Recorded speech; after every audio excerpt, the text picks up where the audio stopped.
Hello, hello, hello, one and all. How are we doing this evening? Is everybody just vibing out there in the great wide world? I sure hope so. I'm doing well. I'm doing well. Welcome to the new episode. We're gonna get things kicked off here in just a second when I see sufficient emoticons in the chat room. So everybody post your favorite emoticons in the chat room now. Make sure to post them large, big, fast, and hard. Just post those bad boys. Get those emoticons in the chat room and we'll get this thing underway. I'm seeing emoticons. I'm seeing emoticons. Very good. Aiden and Danger's both so close to completing each other's block of 4. Alright, let's get this thing going. I'll switch the song here to something a little more jovial and take a swig of my water. I said jovial, damn it.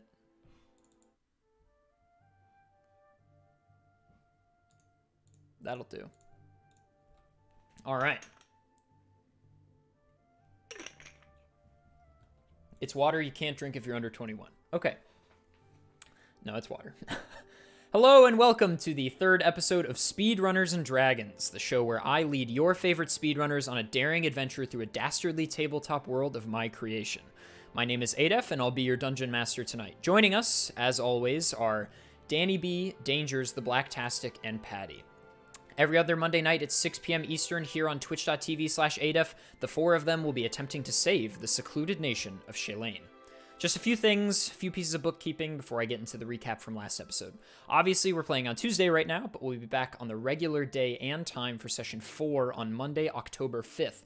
Spooky season, spooky season, spooky season. Next, I'd like to thank at English Dude in the chat. I don't know if he's in yet, but when he pops in later this evening, say thank you to that beautiful boy. Because today, as a birthday present from him, I will be rolling my dice in this beautiful wormwood wooden die rolling container, which also has this little like die holding compartment with these metal dice he gave me. So that's pretty cool. So big, cool die rolling happening. So make sure to at English Dude in the chat when he pops in and send him love, because it is really nice. It's a really, really well like handcrafted piece of wood. It's ridiculous. And also, as always, all our episodes are uploaded to our YouTube channel after the session ends. And truly, I know you get this spiel from every effing streamer in the world, but if you could go to that YouTube channel and subscribe, truly it will help us out. And hit that bell, baby. Make sure you get those notifications on. So type !S and D in the chat, or click the Speedrunners and Dragons info panel below the stream and subscribe and hit that goddamn bell, my dudes. Now, without further ado, let's get into the recap. After venturing into the Forest of Solace, following a beam of blue light, our 4 heroes found themselves facing 4 very different daring tasks. After escaping from their daring individual labors, the 4 were directed by the beam of light to an ancient shrine to Solace, hidden deep in the forest. Upon freeing the shrine from a powerful dark curse, our heroes were blessed by Solace, now having some of his power flowing through them. The 4 then encountered Ashish, an elf druid and a devout follower of Solace. She explained how the shrine had come to be in such a sorry state. She said that the leaders of the same band of green-hooded creeps that kept causing trouble for our heroes had cursed the shrine. She also finally gave our heroes the name to this group, the Green Hand. She instructed our heroes to head east to check on the other shrines, and she would check on the ones in the west and the Silesian magic stronghold in the mountains. As our heroes departed the woods in a torrential downpour, 3 of them were captured by the Columnosian military police. Gouger managed to evade them and followed the group to the town square, where they were to be killed. But as they were dragged to the town square, Gouger let loose an arrow to distract the guards. But at that same moment, another arrow came from they know not where, and the Green Hand attacked everybody in the square. The heroes worked together with Callum Kolar of the military police to destroy the cultists and protect Silesia. Kolar, now a captain of the MPs, used only the fastest channels to clear our heroes' names and send them east, to the bridge on worthy steeds whose owners had just fallen. At the magnificent bridge which crosses the rift, the 4 adventurers met Major Ralish Terrell of Columnos and argued with him to cross the bridge. Upon crossing, however, the group was ambushed by a mysterious, surprisingly powerful man who called himself Z. This man seemed to toy with the group, almost teleporting to and fro and throwing needles their way. After a bit of time and quite a lot of damage dealt to our heroes, Z left them, backflipping off the bridge in style and disappearing. We now find our heroes beat and battered and utterly confused by the battle that just took place, but finally on the eastern half of the continent of Shalane.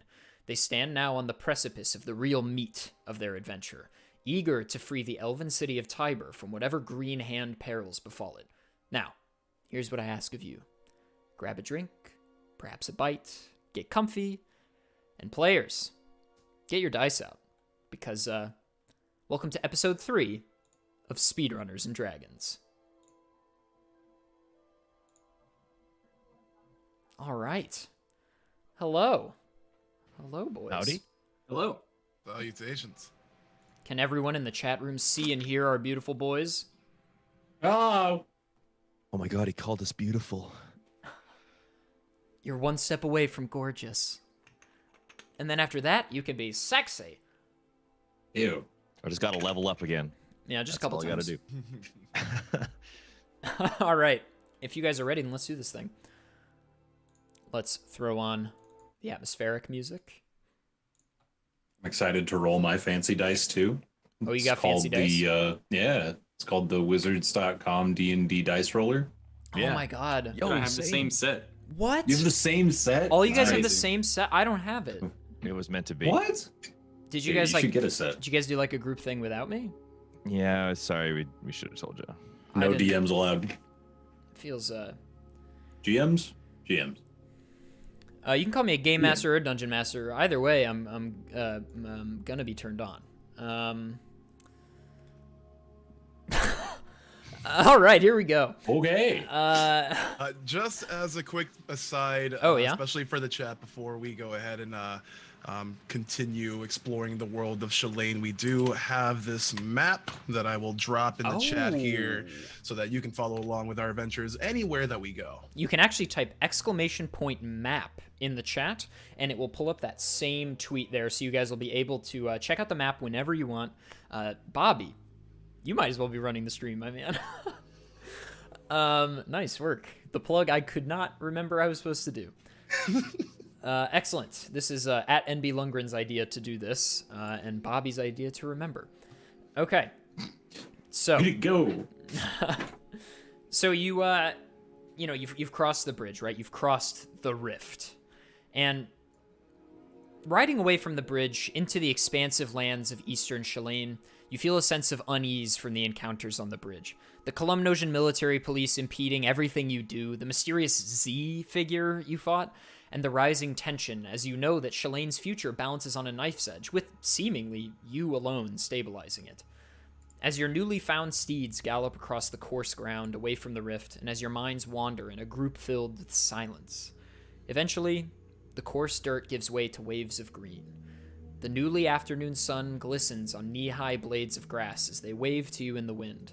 The occasional grouping of trees, with squirrels and rabbits around, begin to calm your weary spirits. There is life in this land still. You manage to catch your breath and move onwards. And we'll call this a short rest. We'll call this a short rest. So I believe short rest is... Oh, God. You know, I chose to do this and then didn't even remember what the exact things are. The rule book. Oh. I believe short rest Insult is... to the tome. It's a... I was about to say that. That's crazy. If someone could let me know how many hit dice a short rest is, that would be sick. It should be equal to your level, at least for me. So I Yo. have 2d10 hit dice. Michelle with the raid, what the heck? Sound like a crash. Yo! Yo!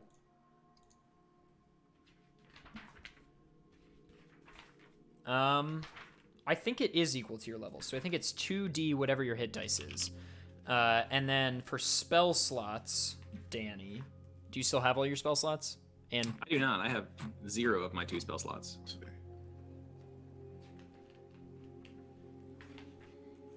I also have 0 of my 2 spell slots. Yes. During your short rest, you can spend how many of your hit dice you want. So if you look below your hit point maximum thing, there should be a number of hit dice. It'll say like 1d8 or 2d8 or 3d8 or something like that. You can treat that like a cache, almost like a health potion you're using right now, and you can drink however much of it you want, as it were, during this short rest to gain your health back. Because your health should not be full. After the fight with Z, it should be down. And that refreshes every long rest, right? Yes. Okay. But we do not get spells back. I don't remember if you get spells back in short rests. I feel like you do get a spell slot back, but I don't remember.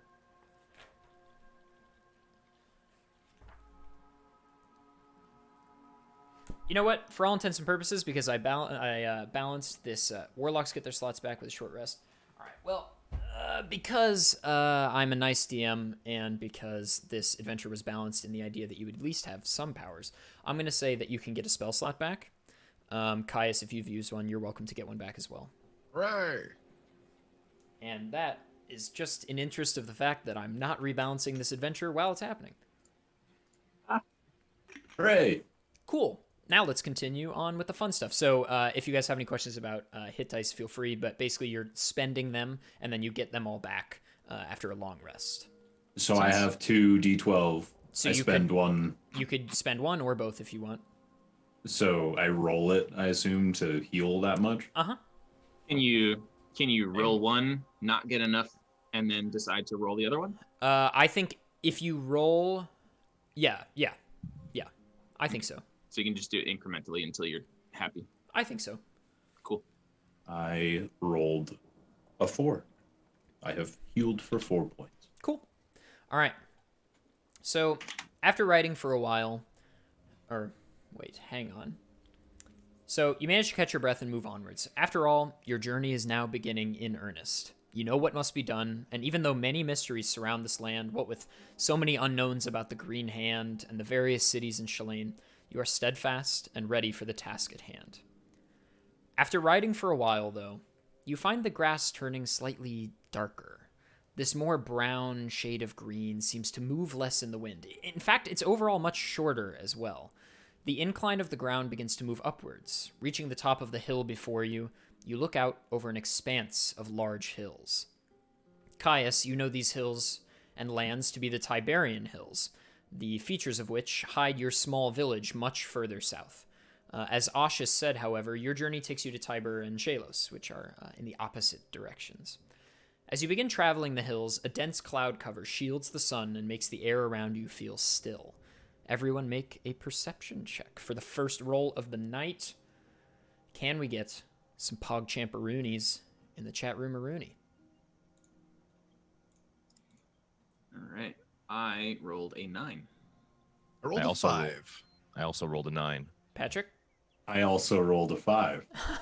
Wow. We're very perceptive today. I'm Yes. too homesick. So, Caius and Lucius, you rolled 9s, correct?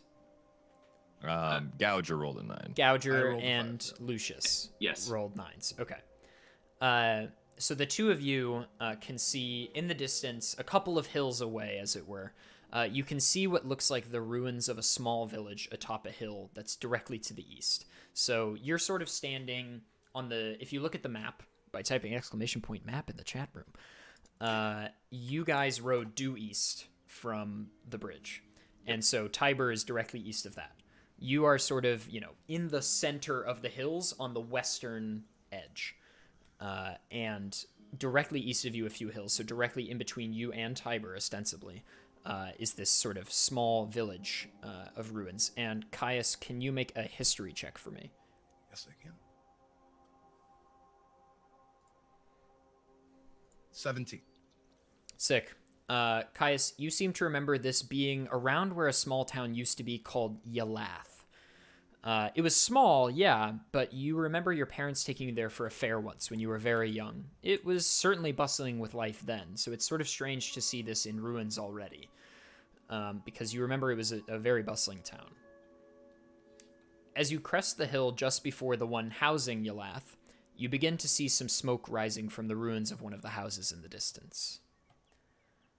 And as you near the town more closely, you begin to be able to make out what used to be houses with their thatched roofs burned down, and some which used to have a second level even, now having fully visible interiors with wooden splinters strewn about the battered exteriors.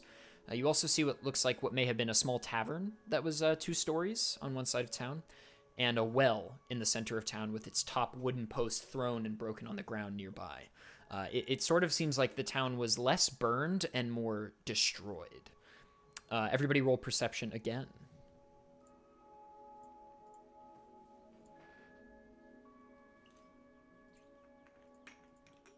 Eight. I got 10 this time. Gouger 12. and Lucius.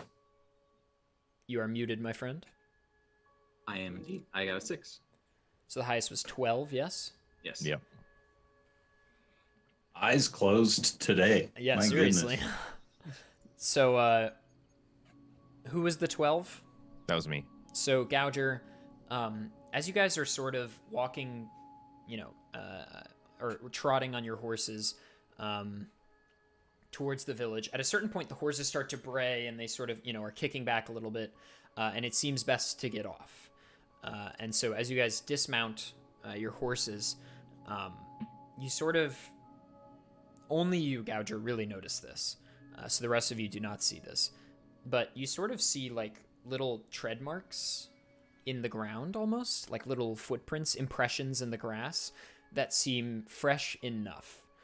And as you're walking, just away from your horse, you sort of put your hand down for stability on this little stone chunk. Like it's like a big rock that's on the ground somewhere. And as you put your hand down on it, your hand hits like a very sticky substance, and your hand sticks slightly to the pillar, and as you pull your hand away, it looks like almost like a spider's web comes with your hand. Interesting. And at this point, it starts to drizzle a little bit. And you guys are about 50 feet from the town center, and basically on the direction in which you're approaching, it's like a stone path that starts about 10 feet in front of you and then leads into the town. And then it's 1 2-story sort of larger home-looking building directly across from you, across from the well. It's like the well, then this 2-story building. To your left, opposite that 2-story building, is a 1-story house that's been destroyed. And then there's some other smaller ruins. And then to your right is this tavern, which is facing in towards the well and has been largely destroyed. The second level is completely exposed. Is there any indication about how long ago this might have happened to this town?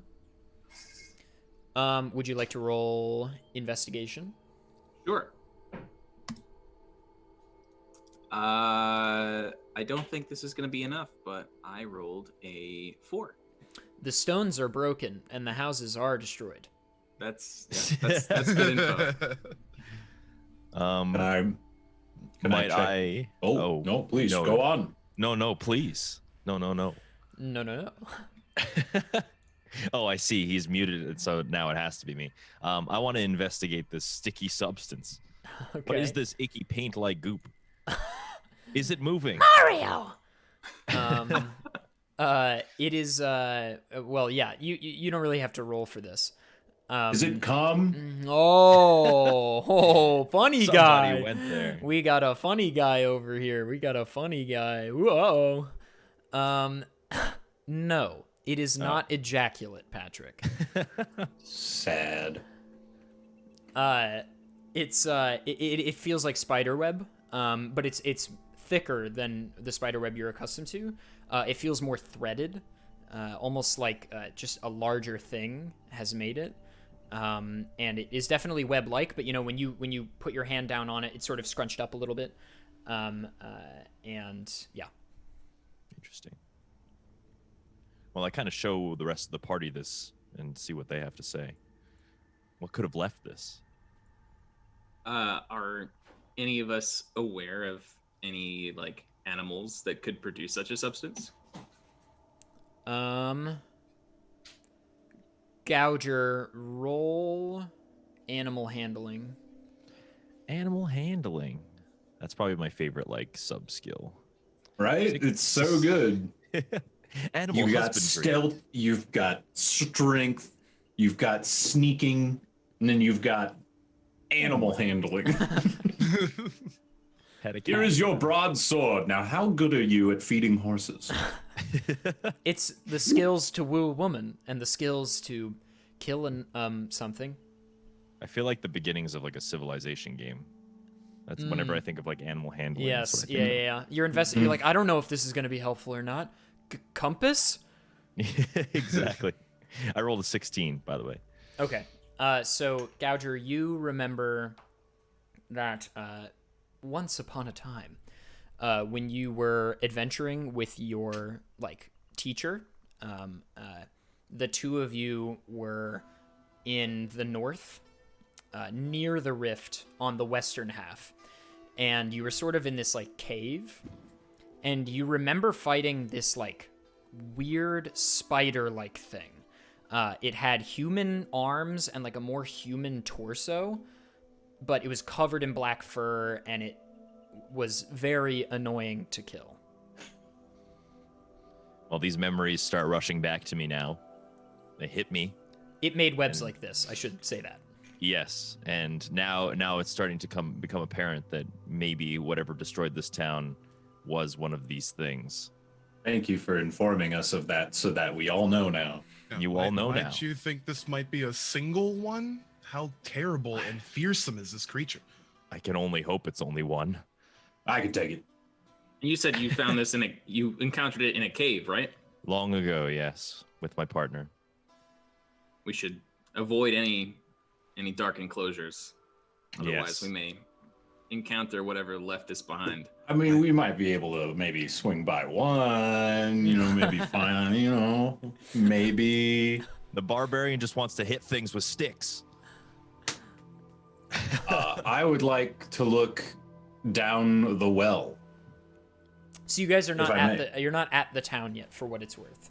Oh.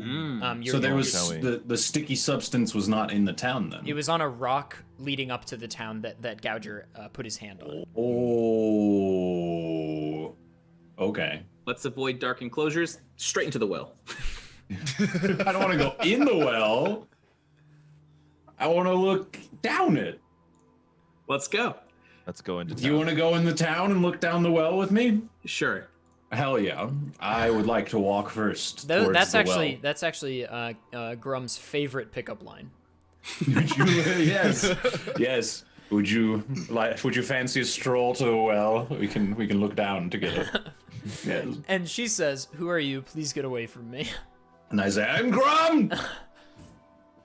So you're more than welcome to waltz on up if you'd like.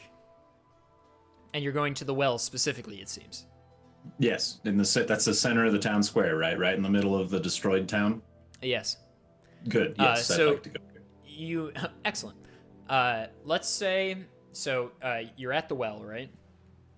So Right. you're facing. East? Yes, you're facing east. And directly in front of you, I'm just going to give you the layout of the town one more time now that you're in it, so it's a little bit easier to tell where things are. So directly in front of you is the well. Directly behind that, so east, is this two-story home sort of thing where the top is sort of removed so you can see the second level and parts of the first level. Directly to your left, so north, is a one-story house that's similarly beaten up. And directly to your right, so to the south, is this two-story tavern/inn thing that has also been pretty beaten up, and you can fully see the top level completely exposed. And the smoke, noticeably, that you saw when you were approaching the town, you can no longer see. That was from a ways back, though, so it's been like 15, 20 minutes since you last saw the smoke, but you can't see its source anywhere. Grum and Lucius, if you could roll perception for me, please. Sure. Jotwad, 15. jump off the well and die. Okay, so my rolls have been steadily declining already. I'm down to a 2. Okay, and Grum, what'd That's you you, get? boy. I got 15. Grum, you're looking down into the well. It's a well. And you see very far down, the shimmering water reflecting back up at you. There's not a lot of sunlight right now because the clouds, there's a really thick cloud cover. But for a moment, you feel this instinct to look up, and you swear that in the corner of your eye as you're looking around, you see almost like a shadow pass in one of the windows of the building in front of you. So the one to the east. And you just catch a glimpse of it, but as soon as you see it, it's gone. Guys, I think I saw a shadow in the house. Well, That one to the east. A shadow in the house. I also noticed that there's no more smoke, so perhaps someone had a fire going and saw us approaching and put it out. That's using your thinker there. I got a pretty good thinker up there. That is Yeah, a lot you of do. perception for the rolls you've been getting, but That's you know true. what?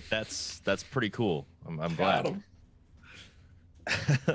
Is the second floor of the 2-story home east of the well it's open, it's definitely open, but from the well, can we legibly see?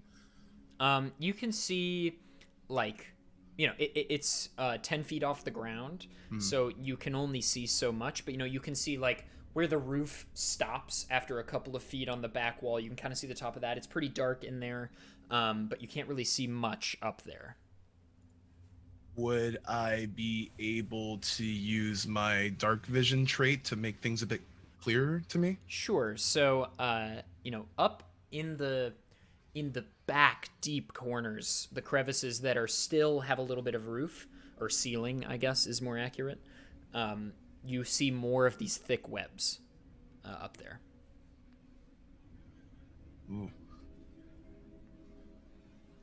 So I'm gonna relay that to the party, and I'm gonna say I don't think we're quite alone if any of these indications are telling.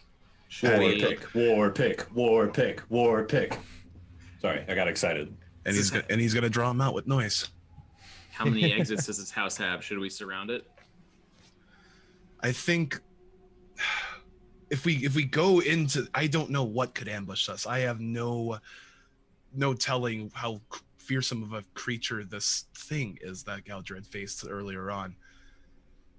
And if that single thing had leveled. Lucius, to answer your question, the base level is also open. It's like an open face sandwich. And you can see the bottom floor pretty much in its entirety, and then there's stairs on the left wall that lead up to the top, but that's the only way up to the second floor. But things could presumably jump out the windows, jump off the front part that's completely open. True.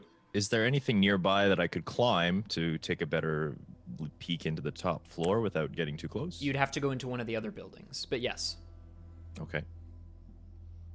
And that the shadow came from up there, right? Mm-hmm. On the second floor. Yeah. So maybe If we could have Gouger time come up with a little vantage point while some of us go in, and he can give us the call if he sees something.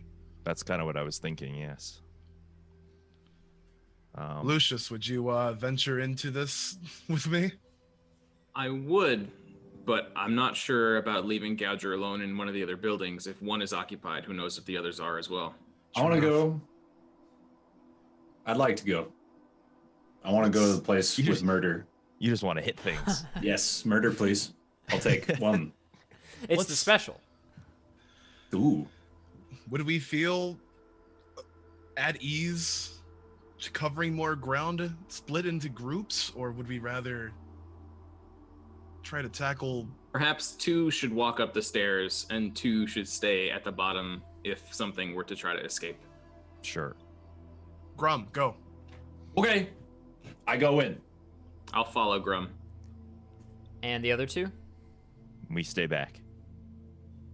Okay. I was just waiting for someone to tell me to go in. Just waiting. What exactly is your plan of attack here? Plan of attack? I saw the shadow on the second story, right? That's what. Yeah. That's what my inner monologue said. Okay.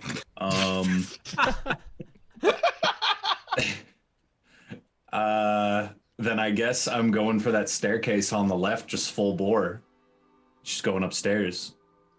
Looking for that shadowy figure. I've got my axe ready, just in case. Okay. And I can assume that you two are going up the stairs in the opposite building at the same time. No, I think they're standing outside this building in case something tries to escape from the second floor. Oh, I misunderstood. I'm sorry. Unless I misunderstood. What's the plan, Gouger and Caius? It's probably best that we stay close. We don't completely split up like that. So. Sweet. Let's. I'm trying to think of how to do this. Let's just have everyone right now roll initiative. Okay. Just so we have it. Just in case. You know, it's Yeah. You boy 7. Grum. Ooh, 7 from me. Okay. 16 20. from me. Okay. Yeah, 20. Nice. What'd you get, Grum? 20. Nice. And Gouger. 8. Okay.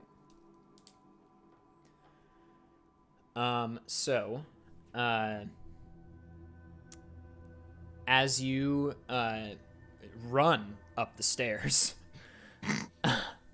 which is definitely an interesting approach.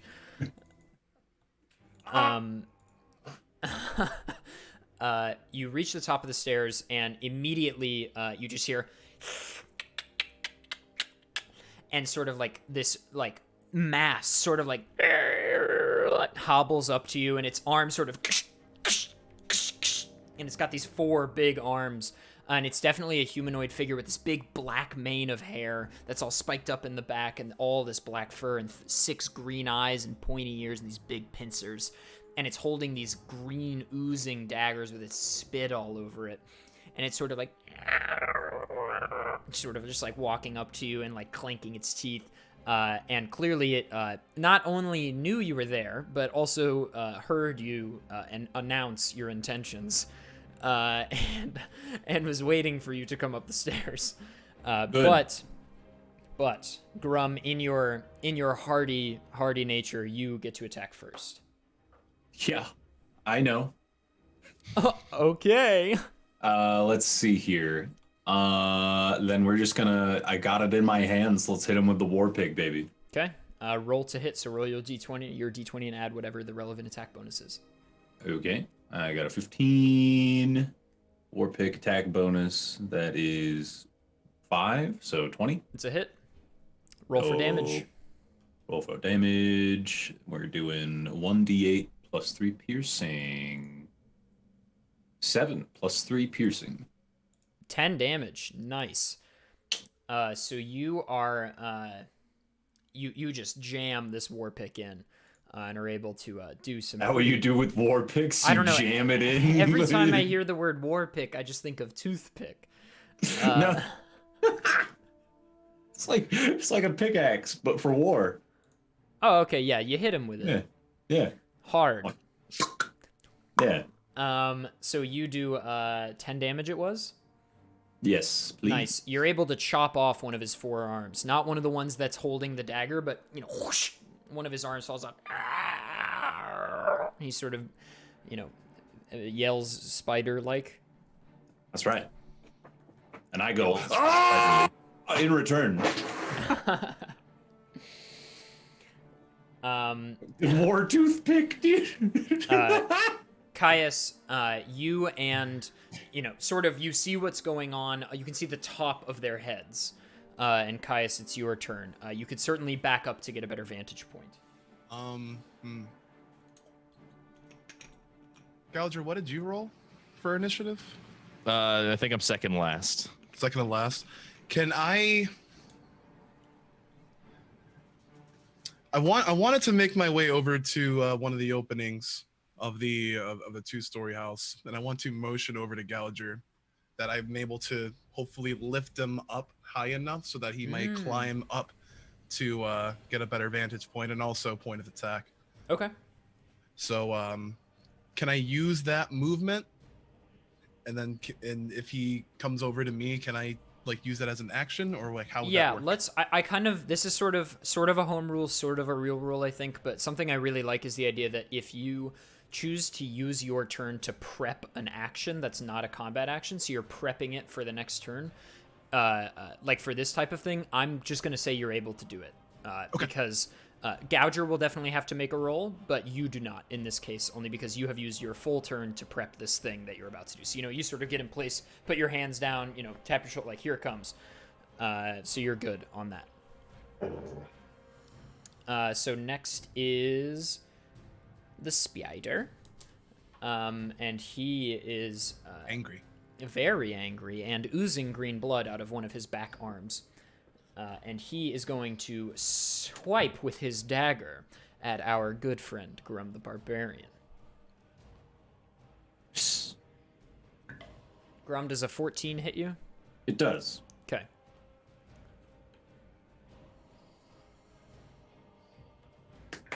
You take 3 damage. Very well. He slices at you with this dagger. It certainly doesn't feel good. And he's able to attack again with his other Maybe a hand. little. He hits you again. Fuck. And you take 3 damage again. Fuck. And then he sort of backs up a little bit. So he's now 10 feet away from you on the other end of the house. And it is Gouger's turn. All right. Well, I think I'm going to accept the hoist. I'm gonna see if I can manage to get a vantage point, maybe like hop through the hole in the wall, I guess, from the outside. Well, so maybe I misunderstood. Caius, are you hoisting him up right at the big open part of the second floor, or? That's kind of where we are, right? Yeah. Like I use the movement to kind of sidle up and align myself to that. So if he jumped in, he would be looking at the spider. Yeah, from the crashed open wall. Yeah. Of the other house or of the one that they're in? Of the one that they're in. Okay. Joining the fray from the hole in the wall, I guess. Sure. Instead of going up the stairs and. So I'm gonna say that you have to spend. Let's do it this way. You can spend your full movement to get to him and do this thing, and I'll have you roll for it. But then you can also take an action. Okay. That sounds good. For everyone in the chat, the boys are level dos. Ni. So you want me to just roll what, like acrobatics? That'd be great. 15 plus 5 is 20. Yeah, you run up. your bird-like nature takes over. You soar up onto the second floor. You land down, and what greets you is this heinous, just complete monstrosity. This homunculus across from you, and you can now take your action. And I have a moment of elation because I feel like I've just flown for the first time. Now, is he like against the back wall? My movement's gone, so I can't approach this thing. Correct. Yeah, he's kind of back in the corner. Then my action is to immediately pull out my short bow and just take a shot. Sure, do it. 20. Does a 15 hit? Yes. Cool. Good enough. This is a very 20. cool turn, by the way. I'd like to give big props to Bobby on this one. This is sick. True. That's dope. 2 plus 4 is 6. Hey, let's go. So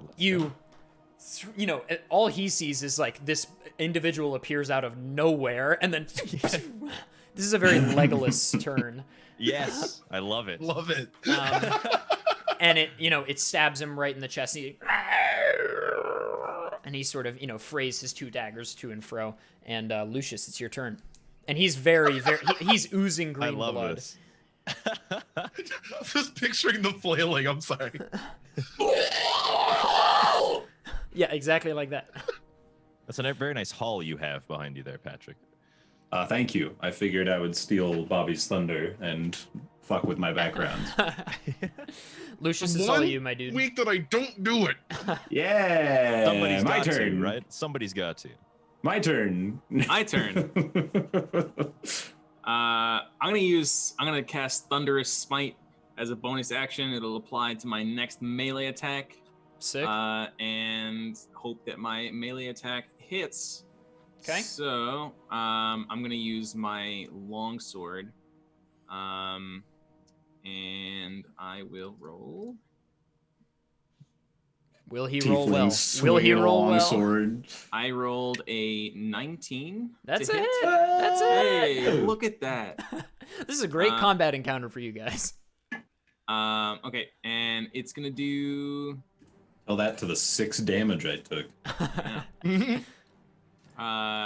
It's gonna do 7 damage, and then on top of that, Thunderous Smite is gonna kick in. And Thunderous Smite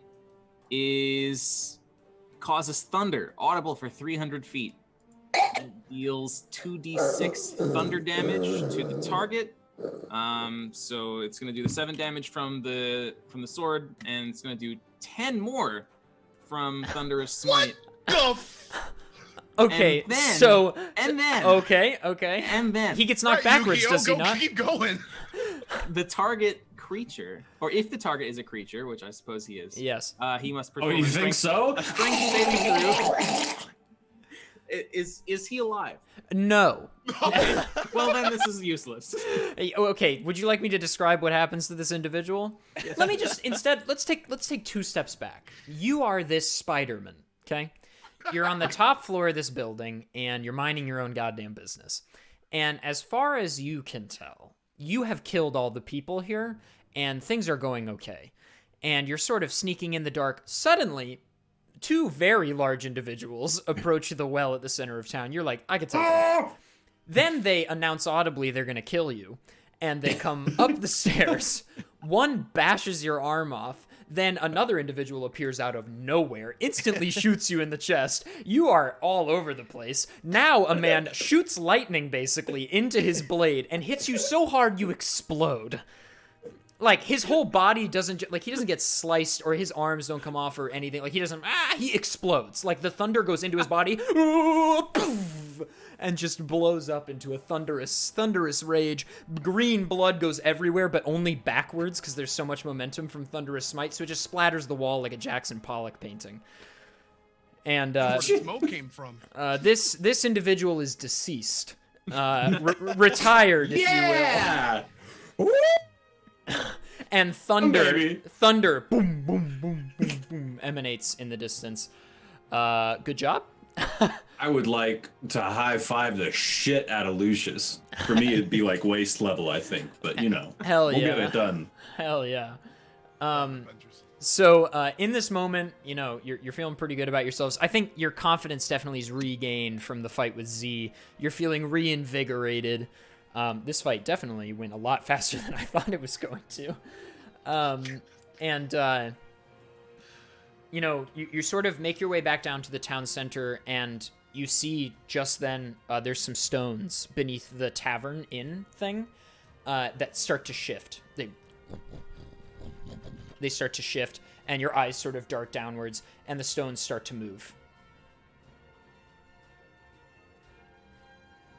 It almost looks like a trapdoor of 3 or 4 stones put together, and it starts to shift in place. Gotcha. You're muted. It's a really intense trapdoor. Do we all see this? Yeah, everyone sees it. Well, we should go check that out and make sure there isn't somebody here that could catch us unawares.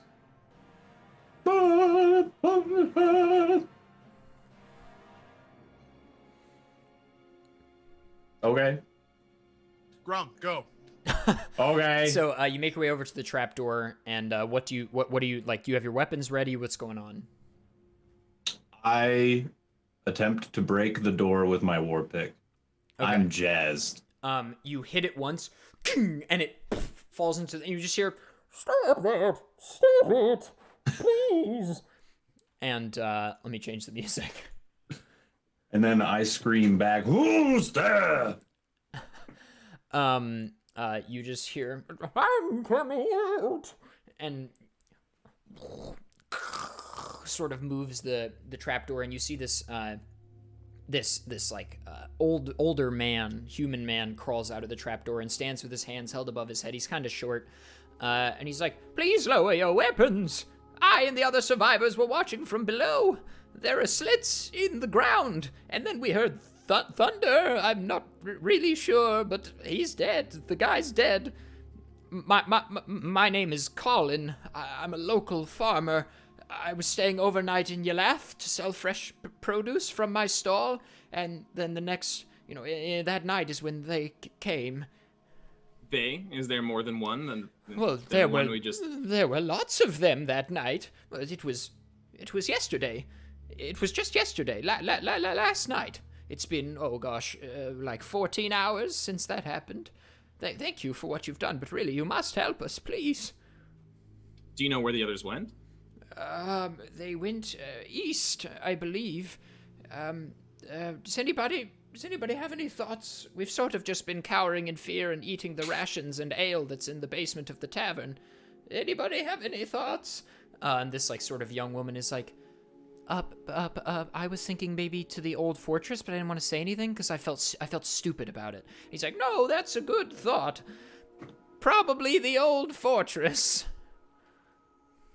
What's there? What would spider people want with an old fortress?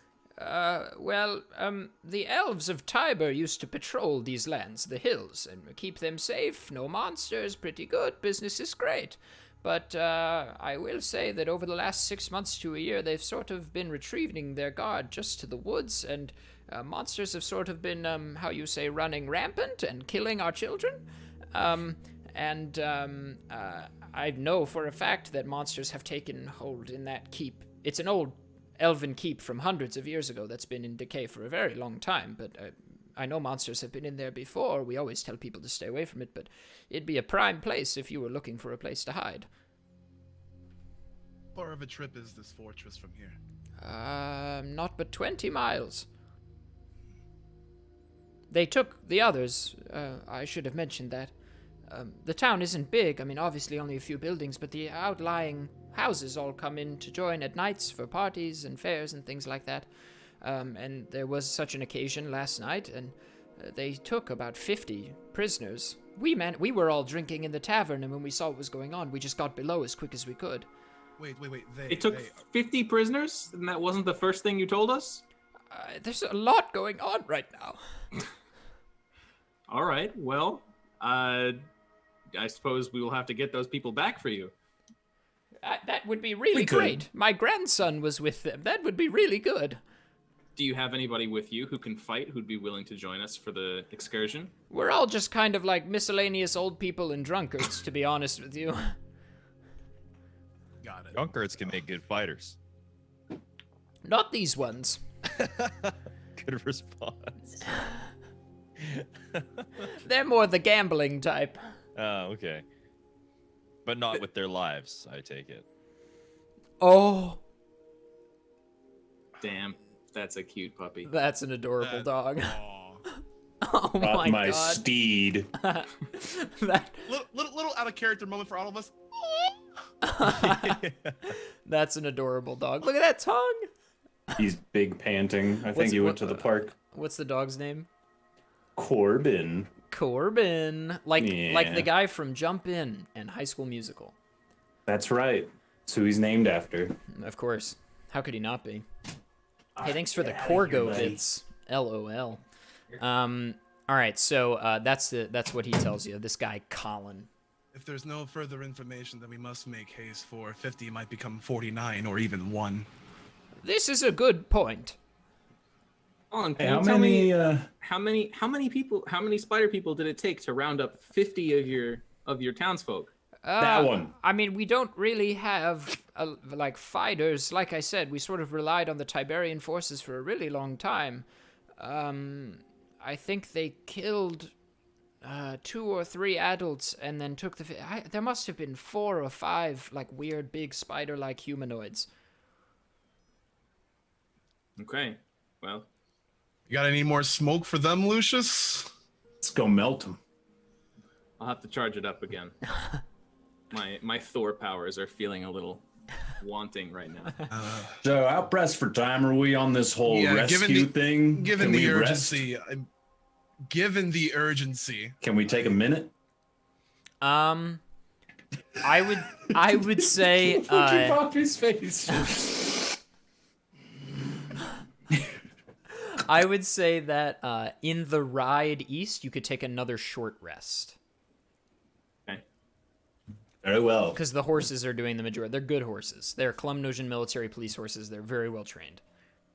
I would just like to ask Colin, do you expect that the spider people want your townsfolk for leverage, or for something more sinister? Look, I'm gonna be really candid with you. I'm not really an arachnologist or anything. Can Colin is his name, right? Yeah. Can Colin roll animal handling for a moment? I would love to roll animal handling for Colin. That would be my express delight. All right. Colin! Well, he rolled a 5. Okay, but, well, you know what? But It checks out. he's in charge of oxen and horses at his farm, so we're gonna give him a +5 bonus. He's a 10, so he gets a 10. He says, if I had to make an educated, scholarly guess, they're probably going to eat them. Then to the fortress we shall head. Yeah, absolutely. Whoa, With haste. Pump the brakes there, fellas. I got a Okay, question Mr. from... Charge into battle. Hey, there's no battle here. Let's chill.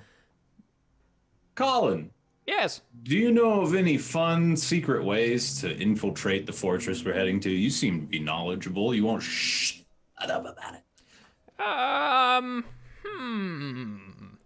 Well, no. Then to the fortress we head. Objections? Fine. Grum? Fine. Cool. All right, so you're able to ride quickly eastward. It's still drizzling. The rain is still falling.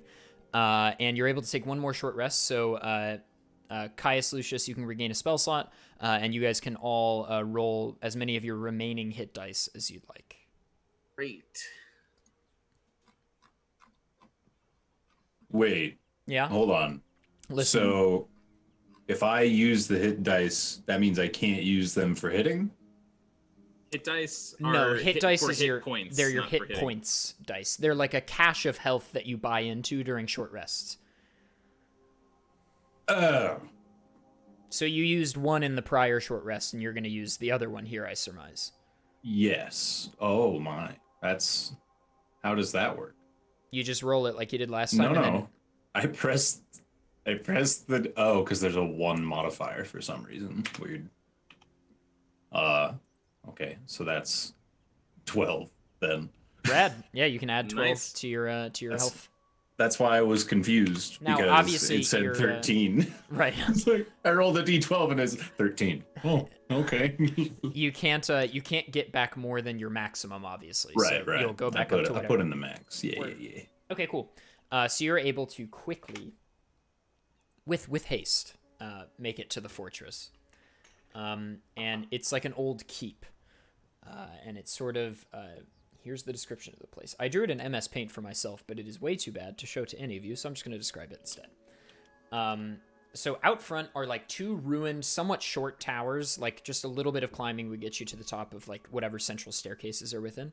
And there's battlements atop them and crenellations and stuff. And both have exposed faces that face each other, so sort of like the tavern from the town that was broken out on the 2nd floor in the house you were in as well. If you're facing the 2 towers, they, on their inner faces, which face each other, are sort of opened up. So you can see into the 2nd floor, they can see each other. Then behind that, about 100 feet, there are various short, broken stone walls, and then the very old, ancient stone keep covered in moss and ivy. And the front of it, there's sort of what's the word? When you have the portcullis, which is the like area where the gate, the gate comes down in the like very arch-shaped entrance of a castle. That's the portcullis. So there's a double portcullis. So you enter, and they would close it off, and then knights would like take their gear off or whatever. They'd open the second one. You'd go in. So it's sort of like a breezeway almost, but for horses and men. And so yeah, there's that, and then a big central building that you can't really see into. Okay. What do you guys think? Should we avoid these 2 towers? It seem like watch posts. Are the spiders strong or smart enough to keep an eye out for infiltrators? They were smart enough to almost ambush us back there. That's fair. And put out the fire. Assumingly. It was raining. Or that. Oh, the rain did it. See, my perception wasn't good after all. Same. Can we see any activity in these towers? You can't see any movement, no. At least not from where you are right now. Okay, well, I'd be willing to approach the towers. Which one? I have a rule. I always start on the left side. Oh, Patrick is rotating. Gotta love I found a rotate button. Yeah. Whoops. So how do you want to approach it? I'd Should be to- mentioned that the entrance, like the proper doorway, is facing you. It's small, like wooden door, and then there's the exposed face on the right. Yeah. Well, I guess approach it from dead center to minimize the crossways from the inside that people might be able to see us approaching. Can we Okay. Yeah. Can we walk side by side, each facing a direction? Sounds like a good idea. Sure. Keeping our eyes peeled. And you're walking on which side? Towards the center. Sorry, towards the left tower. Okay, so you're sort of inching towards up to the left tower. Yep. Okay. And you're sort of in this like quadrant formation. So let's have all 4 of you roll stealth. Ooh, my favorite. Oh boy. And I'll take Lucius's first. What's my modifier for stealth? I don't think it matters. Always a But good question. it's disadvantage, so I have to roll twice. Why? So, because I'm wearing very loud armor. Ah, yes. Yes. So my first roll was a 2. Let's see if I crit fail though. I didn't, so 2. Okay. And Caius? I rolled a 9. Okay. Gouger? 24. Okay. And Grum? Oh. Show off. 14. All right. So it seems to be a theme for stealth for us. You guys embarrass me. I'm literally screaming as we approach. I just smile. I just smile like, I've had a good effect on my boy Lucius. Not only does he follows me in when I charge the staircase, but now he's yelling as he approaches the unknown. Excellent. My man. Gouger, I'm afraid your role isn't going to be very helpful here. So Unfortunate. the 4 of you are approaching, and you see... You see you see one of those spidery humanoid arms kind of peek around, and then you see another one from the other tower peek around, and it hops down the full 10 feet from the second level down to ground level, sort of or outstretching its arms. It has the same 2 daggers as the previous one. The other one's staying on the upper level. And then you see on the second level also this sort of like bigger, beefier spider on the ground, but still with like a sort of humanoid head with the pincers and the same pointy ears and green eyes. It also has 2 human front hands and 6 spidery back legs and a big thorax and everything. Or abdomen, whatever. And it sort of peeks its head around as well. And the 2 of them sort of peer at you from above, and the one is on the ground. And boys, biggity boys, roll initiative. So there are 3 of them in total. 19. I'm always ready for battle. Gouger, 13. Lucius, 5. Caius. 11. Okay. Anyone? Grum, you're up first. Okay, so walk me through the positioning here. So you're standing, essentially, let's say you're standing in the center, in Right. between the 2 towers, but like 30 feet back. 30 feet in front of you, directly in between the 2 towers, is the first spider guy, who's exactly like the one you fought before.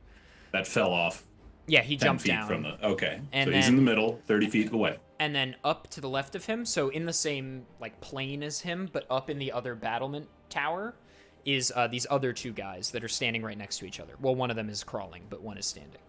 Okay. You said they're 30 feet away? Yeah. The other All 2 of are them? obviously further because they're up in the Okay. air, That's what I but was- they are 30 feet away in like the X direction. Okay. Okay. Well, in that case, I think I would like to throw a javelin. It's ranged attack. It says 30, 120. So is it? So you can throw 30 feet normally or 120 feet at a disadvantage. Okay. So I have to do. You can The throw 120 for normally. the- Yeah, for the guys up above, you'll have to do the disadvantage throw. Okay. Ba-ba-ba-ba-ba. Also, I'm going to take my sweatshirt off real quick. I'll be right back. Sure. Subscribe to adef's OnlyFans for the second camera. It's nice.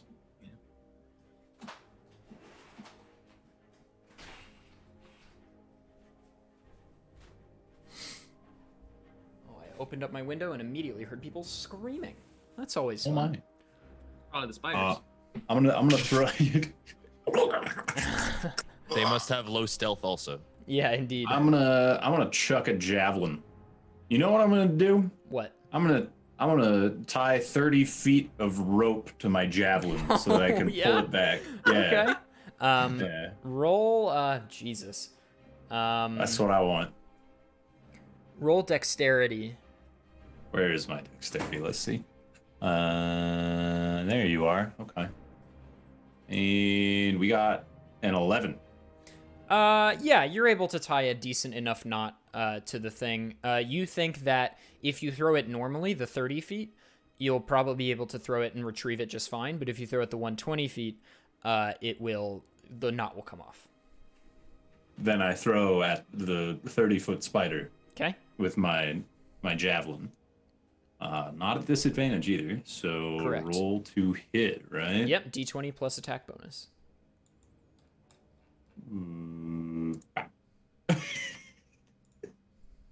Gotta love the Well, laugh. I got a 5. You could always use your handy dandy bonus Now's super not the extra. time. Okay. No, it's not the time. All right. I'm just gonna let that fucker loose. I was gonna say you could use your inspiration point if you wanted. Oh, I know. It's Oh, not okay. the time though. Okay. All It's right. not the time. It's not the time. Great. I'm glad you know that. And whatever it means to you. All right. So, do you want to do anything to move after that? Oh, just cry. Okay. Gouger, it's you. It is me. We're all kind of just huddled in the middle together, right? Still. Uh-huh. Well, I'll take a shot with my short bow at the same target. Okay. Seems to be my go-to action. Does a 18 Yep. hit? Uh-huh. Okie dokie. All right. Okay. And then 5 plus 4 is 9. Nice. So, he takes 9 damage, and he sort of flails about again. Same reaction you saw from the previous one, but he's still on his feet. Excellent. And then I'll use my cunning action to hide behind my teammates. Okay. Just because I'm being a sneaky Why not? bugger. Do I need to roll? Let's Stealth keep your for that? stealth roll from the previous one. Okay. It was just so Which high was- that 24. Yeah. And it is now the tall boy's turn. And he's just gonna just sprint at you, its arms flailing. And it's running straight at Grum. And it is gonna swing at you. That is a hit. Mean. Okay, only the first one hit this time. You take 4 damage. So he slices at you once, you take 4, and misses with the second one in his rage. And he's just right next to you, and the next person's turn is the other tall one. And he sort of... Oh, wait, no, it's the short one. There's Yes. 2 tall ones? It's the 2 humanoid ones. There's one down and one in the tower, and then there's the one shorter one with the big baton. and the big legs. The extra spidery one. Yeah, the extra spidery one's alone. He's not the one that just no charged. No. Okay. The one that we just charged is the one you fought, same as the one you fought before. Gotcha. And the shorter one, it's his turn, and he sort of turns around, so he's facing the other tower, and he shoots web, a very thick like layer of web across to the other tower, and it lands on the other tower really accurately. And he, cuts it off and then turns back around and sort of hides into the shadows. And the taller one, which is his turn next, he walks out onto the bridge and is now standing 10 feet above the ground on this like web bridge and throws a dagger at Caius. Does a 17 hit you? Yes. You take 3 damage. Yep. So he sort of crawls out onto this this thing and throws this dagger, and it hits you right in the chest, and then falls out. It's not a very deep blow. And next up is Caius. Since this is a pretty by the numbers sort of thing, I'd like to cast Bless on Grum, Lucius, and Gouger, so they get a plus D4 to any of their attack or saving rolls. For the next turn? For 60 seconds. Oh, right. Okay. Would you like to move? I would like to... No. Okay. It is Lucius's turn. Okay. The guy that charged is nearby, yes? He's right next to you guys. Right. I will just use my longsword on him. Okay. And I rolled a 12 to hit. It does not hit. Plus the D4? Oh, is that on attack rolls or on damage? Attack roll, sorry. Oh, so So I roll can a use it. d4. Yeah, roll a Okay, d4. Cool. That is now a 16. That's a hit. Nice. Look at that. Blessed coming in strong. And I roll for damage. 4 damage. Okay. You swipe at him with your longsword. You slice down his chest, and he backs up a little bit. The green blood starting to ooze from his chest slowly, and he's starting to like shrivel up a little bit. He's still standing, but just barely. And it is Grum's turn again.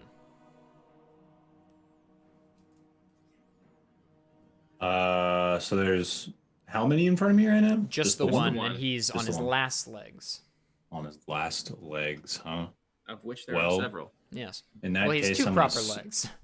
I'm gonna swing my war pick at him then. Okay. And you have, when you roll your d20 to hit and add your bonus, you also get to roll a d4 and add that. Okay, well, that's gonna be in that case.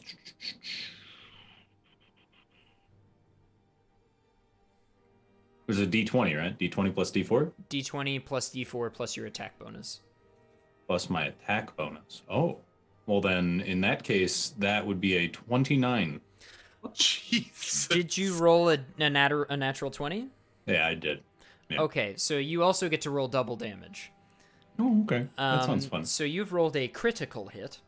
Ooh, a critical.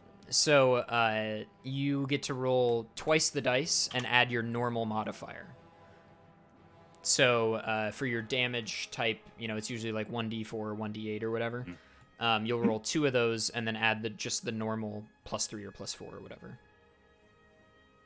Let's see. So that's gonna be 13.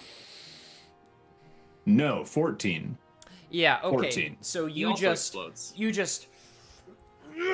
and whoosh, his top half slides Good. and falls off, and his No, legs. I kick it. His no, leg. no, I kick it off. Okay. I kick it off. I kick that motherfucker's half off.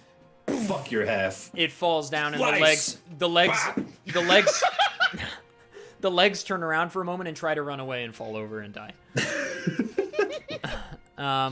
This completes my turn. Yes. It is now Gouger's turn. Right. I'm seeing this web bridge. Yes. I'm curious if I can I have a dagger in my arsenal. You do. I'm curious if I can toss a dagger and hope that the dagger slices this bridge and makes the creature fall. Am I able to attempt that, or is this bridge too sturdy for such a thing? You can attempt that. The web has an armor class. I gotta get up real quick. Oh, I'm listening Absolutely. in, Sure, Patrick, no but I'll worries. be right back. Sure. Yep. Then I'll attempt to do exactly that thing. I'll take a dagger and try and slice open this bridge. Okay. Roll as if you were attacking something. 17. Yeah, that's a hit. All right. I don't need to roll damage, do I? Yes. Okay. You do have to roll damage. I don't know if daggers have like a attack, like a damage bonus or anything, or like a Oh, I can tell you what it is. It's 1d4 plus 3. 1d4 plus 3. So 6 then. So you... Hang on, let's get a song going here. You... And the dagger... frays the webbing immediately. The spider sort of like trembles, and then the webbing bridge sort of falls to the ground, and the spider falls, slaps against the ground, Nice. hit super hard, and takes 9 damage. Wow. That's a sick turn. I That was like sick. That was sick. Man, Gouger, everybody's pulling out the big combat, big thinks today. Caius with the leverage, and Gouger with the dagger, and Lucius with the lightning, and, Grum being Grum. Grum disintegrating things with a pick tooth axe or toothpick axe or whatever. Yeah, exactly. Nice. So yeah, he's now on the ground prone as well. It's a war tooth. So we get advantage. We get advantage on our attacks then, don't we? You do. Blessed be. Oh, blessed be. I'm going to find prone in here as well, just to make sure I don't screw this up.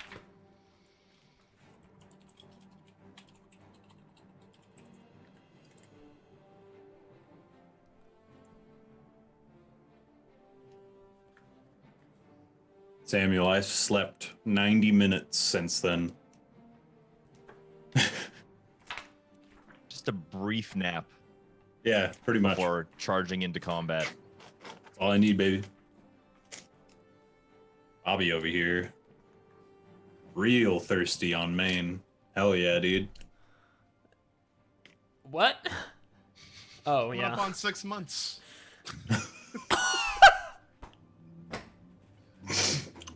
That's nothing, my man. That's nothing. These are rookie numbers. Conversation. These Rookie are numbers in this conversation racket, kid. You gotta escalated pump those up. these are rookie numbers, Bobby. It's been Turn is it good? Damn it. Make Happy sure you click quarantine, not everybody. for kids on the YouTube upload. Hi, if you are currently a company or corporation watching this program, please sponsor us. Yeah, if you're like Durex, or maybe like Lubriderm. The hell was that song that just came up? That was weird. I can't find prone in the book. So Here's the prone, one. Prone people can spend their entire turn to stand up and end it. Either that, or they can stay down and crawl. They have certain advantages, though, I believe. Like, certain things are harder to hit. Or something like that. But you know what? Screw it. Danny's found it on the internet. Yeah, This book is great and all-encompassing, but it's tough if you haven't sticky noted every single page to tell you exactly what it is. Just control F the book, dude. Oh. Yeah. Oh. Okay.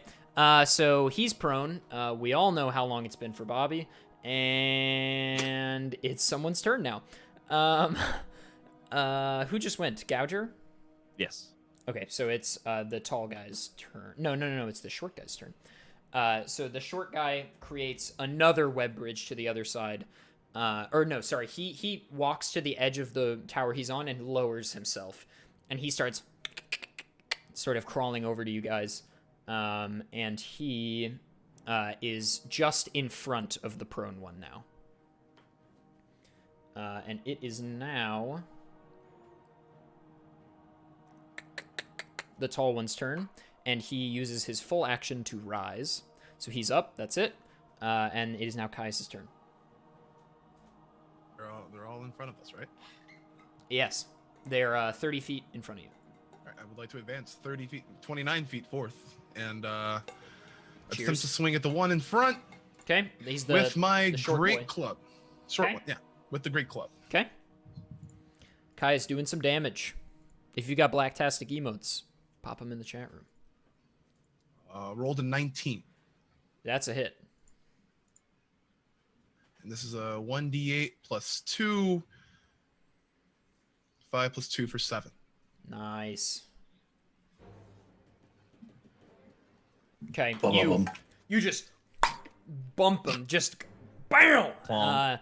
And he sort of gets a dent in his backside. He just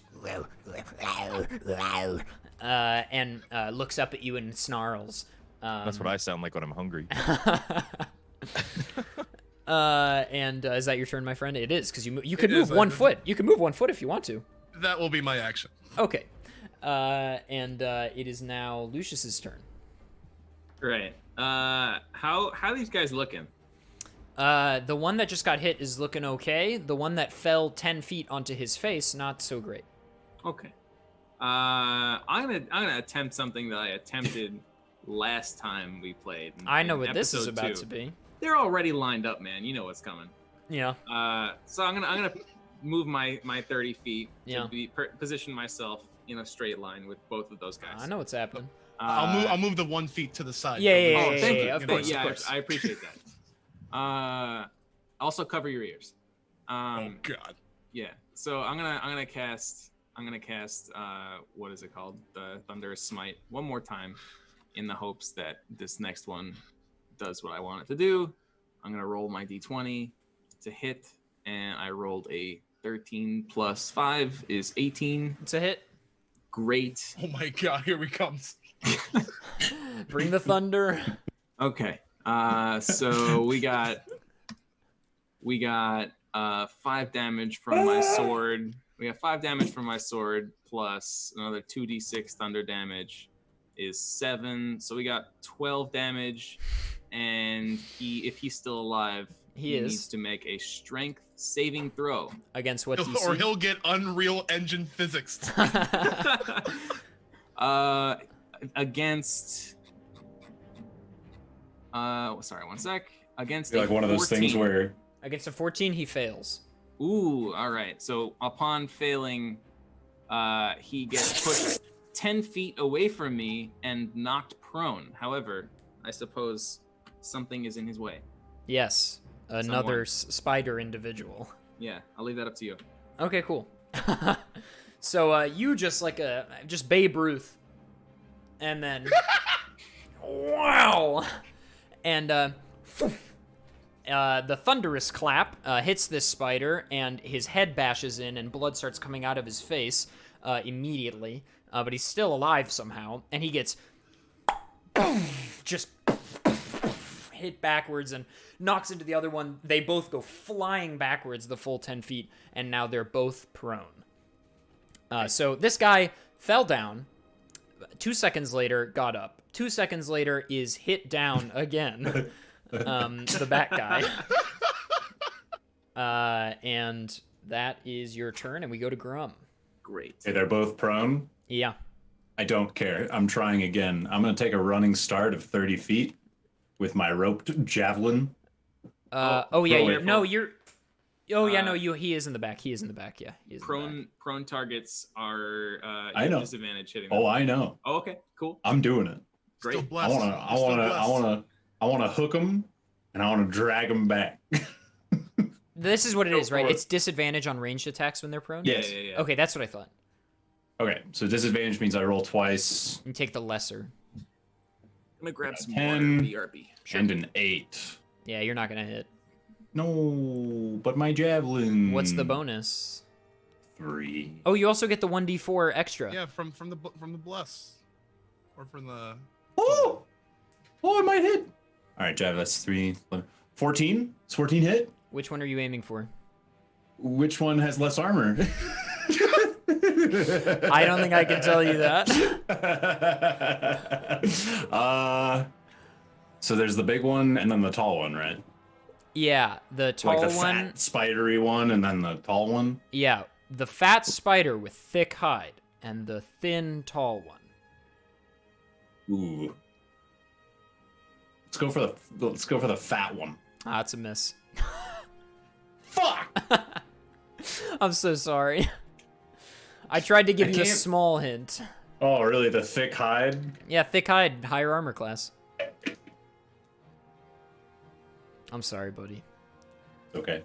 All right. I hope you can forgive me. I reel my javelin back in sadly once again. We should talk after this about making that a permanent part of your arsenal. Okay. Because I think it's cool. It is now Gouger's turn. Yes, and so now they are 40 feet away because they got blasted 10 Yes, back. that's accurate. Well, the little one's looking pretty worse for wear. All I have to do is hit this thing. So I'm gonna wind up my short bow and hope for the best on this. All right, you got to roll disadvantage, but you do get to add a d4. Right. So disadvantage was 11 was the smaller roll. Plus 6 plus 4 That's is a hit. That's a hit. That's a 20. hit. Adam. And you don't even need to roll for damage. He has 1 health. Yeah. So how do you want to finish it? Aim right for the skull. Okay, right well, in it's the pretty eye socket. exposed. Pretty exoskeleton, I guess. It's pretty Yes. exposed. All his innards and everything, and the arrow goes through him all the way to the end, and he... and his legs shrivel up, and he is dead. So now just the one guy on the ground. It's his turn. He stands. And it's Caius's turn.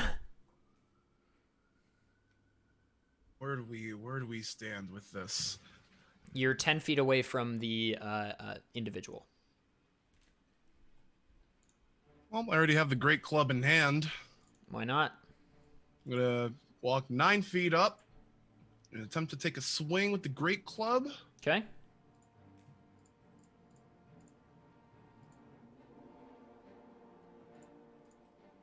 $16. That's a hit. Whoa. 1d8 plus 3. Well, he certainly gets hit hard on his body. He's not dead. So, Lucius, it's your turn. All right. Well, I'm gonna run up to him, take a swing. Sure, he's With looking my pretty sword. worse for wear. He used his turn to stand, right? That was Yeah. Uh-huh. Yeah. I rolled gonna add a d4 to that. 10. Not gonna do it probably. 10 total. Yeah. Yeah, it's a miss. Grum, it is your turn. I'm now standing nearest him, at least. Grum, you It's want... my turn? It is, buddy. Can I throw my javelin? You sure can. There's no disadvantage this time. Okay, here we go. We're doing it. I rolled an 8 on the D20. Okay. I rolled a 4 on the D4. Plus. We got plus 3, So that's Sounds like a 15. that's a hit. 15. That's a hit. Can I reel him in? Roll for, well, you got to roll for damage first. Oh my goodness. All right. Might- Yeah, that's the javelin, so that's a D6.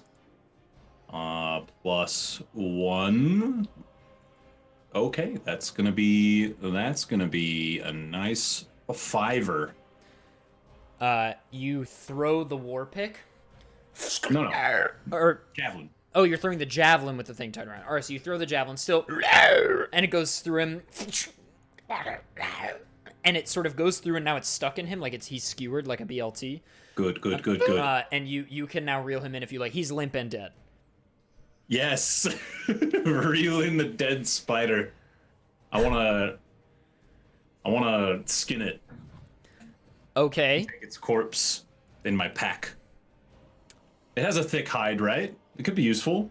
Would that be an animal handling thing? It's really just humanoid with a lot of fur. Oh. Does it have venom? Yes. Then I take Can I that. coat my sword in its venom? Yes. Metal. You Can have I do that to. safely? You have to roll animal handling. Okay, I will do that. I'm gonna watch intently. I rolled. What's my animal handling modifier? I have no idea. 0. Okay, 16.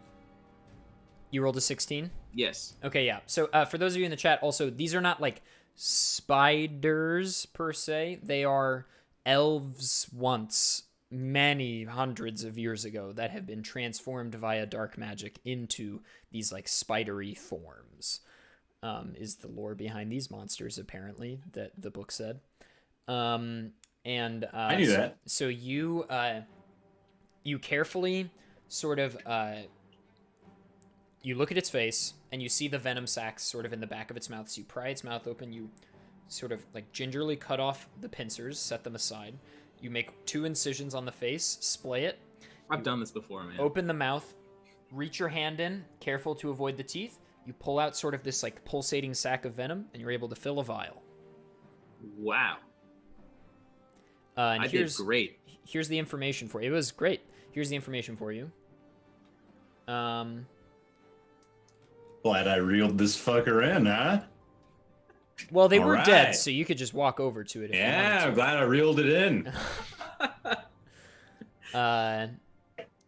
It is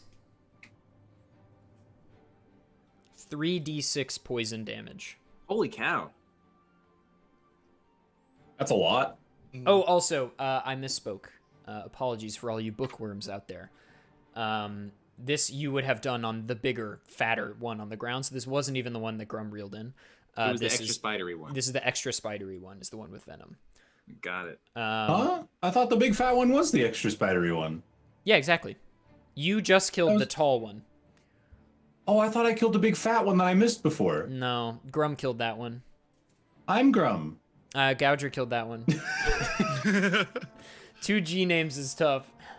Why didn't it just bite? They didn't encounter this one up close yet. He was obliterated.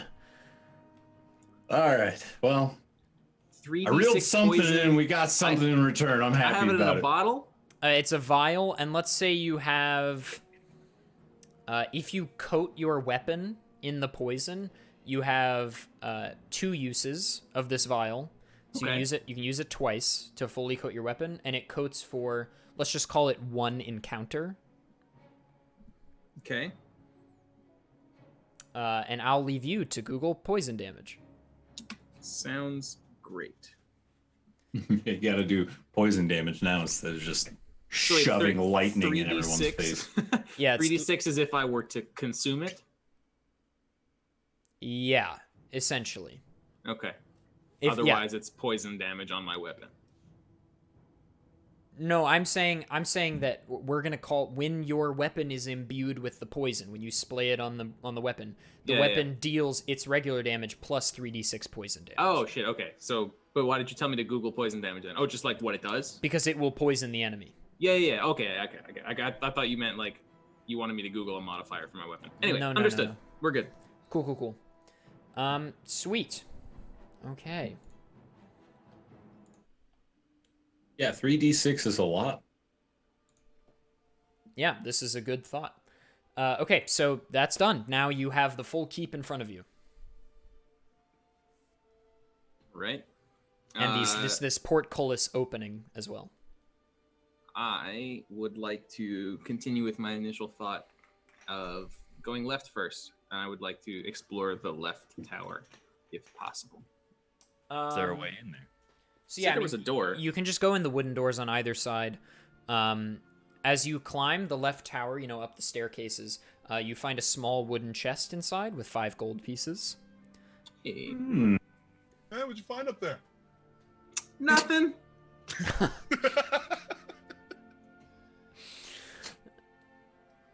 Maybe I'll take a sneaky dip into the right side. Okay. If there's anything over there. You find a chest or a dresser type thing, like a nightstand looking thing with 2 drawers. The bottom drawer just has some like scorched parchment, and the top drawer has 2 gold pieces and 2 silver pieces. All right. Left first, I told you. Just rubbing it in. Anything spooky up there, guys? Yeah, just some cobwebs, really spooky, coming back down now. Also, I'll take this moment to say hello. If you are just now joining us, or if you've just joined us in the past few minutes, this is Speedrunners and Dragons, episode 3. These are our lovely players, Patrick Cullen, Dangers, Bobby Cruz, TheBlackastic, and Daniel Bamondi, Dannyb. I don't know Dangers' full name, so he got Dangers. And you can type _follow to follow these boys in the chat. You can also follow this channel, which is where Speedrunners and Dragons happens every other Monday night, usually at 6 p.m. Eastern. A little bit off today, just because we had some stuff going on. But yeah, so thank you for joining us. You can catch previous episodes on our YouTube if you'd like, but please stick around, have some fun, follow the channel, and enjoy. Cool. Also, yeah, !map. Thank you, Bobby. You can check out the map of the world they're exploring right now. Currently, they're investigating a spidery keep with these demon-like spider entities, trying to cleanse it to save some townspeople. So we'll see how they do. All Still right. in the hills, right? Yeah. Do we notice any signs of the captured townsfolk? You can see dragged human knee prints and footprints in the ground leading up to the portcullis. But we hear Gotcha. nothing. No, you don't hear anything. I'm willing to go into the portcullis. Shall we? My vague knowledge of castles and keeps tells me that there might be an opening through which we might have to avoid falling pitch inside the portcullis in case people have stormed the door. These spider folk are quite organized given their demonic presence. You do, I will say this, because you will have, you've battled with them twice now. They don't seem like intelligent, like smart. They're certainly intelligent life, but they aren't smart. They sort of just have this like hive mind like desire to kill. Gotcha. And eat, apparently. Yes. Let us go forth and be extremely wary. I want to follow Grum. Yes. Cool. Into So, the portcullis. as you enter Right. the gateway, and as you're in between the two portcullises, suddenly you feel the building around you start to tremble a little bit. Small pebbles and dust from the walls around you start to sort of fall off, and the ground starts to boom, boom, boom, sort of like that scene in Jurassic Park where the water starts vibrating, and everything is shuddering underneath the weight of something great that is hitting the walls right now, like climbing on the walls. Queen Goma. After it feels as though the walls may collapse, what little sunlight could peek through the clouds is suddenly obscured as this massive shadow passes over the opening above you in between the two portcullises. It doesn't notice you, but something huge crawls across the top. Can I tap into my dark vision trait and use or at least try to find out or figure out what this guy may be? Yeah. Get some peepers on that thing, huh? Roll investigation. I don't know if I agree with your detective work there, Norm. 14?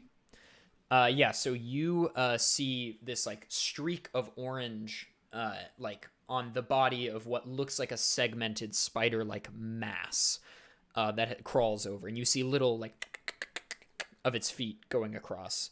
And just as soon as it was there, it's gone towards further into the keep. And you then feel some somewhat distant shaking, and then all of a sudden, nothing. The keep is still again. And in front of you is a wooden door leading to, you can only surmise, the entrance to the main part of the ruined keep. What was the scale on that thing, if we had to guess? If I wanted to relay this to the party.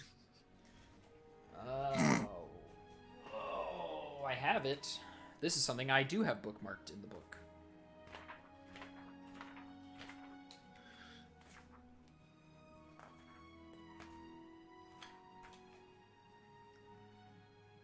It looked like, from end to end, it had to have been at least 20 feet long.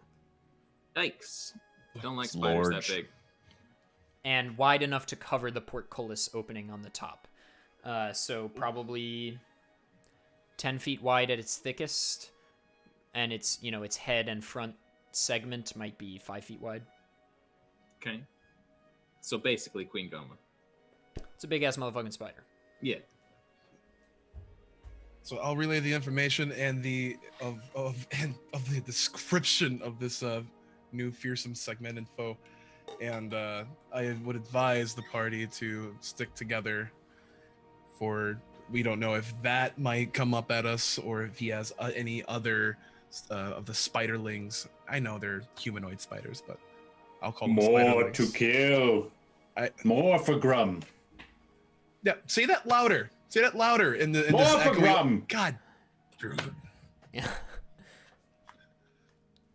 More for Grum.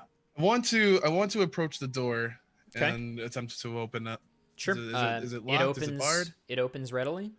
Okay. And there is sort of your dark vision allows you to see in, and there's a room and another door on the other side, a similar wooden door, but it's a closed room with no windows. Can I use divine sense to sense any sort of evil energies within this particular room? You sense lots of dead spiders and humanoid spider-like creatures and decaying ones, but none alive. Would there be any spots in the room for lighting, like torches or anything like that? You see some torches, torch-like things lining the walls. Can I remove a torch fixing from the fixture? So actually, as you walk in, and as all four of you walk into the door closes, and stone slides in front of it and seals, and all the torches light.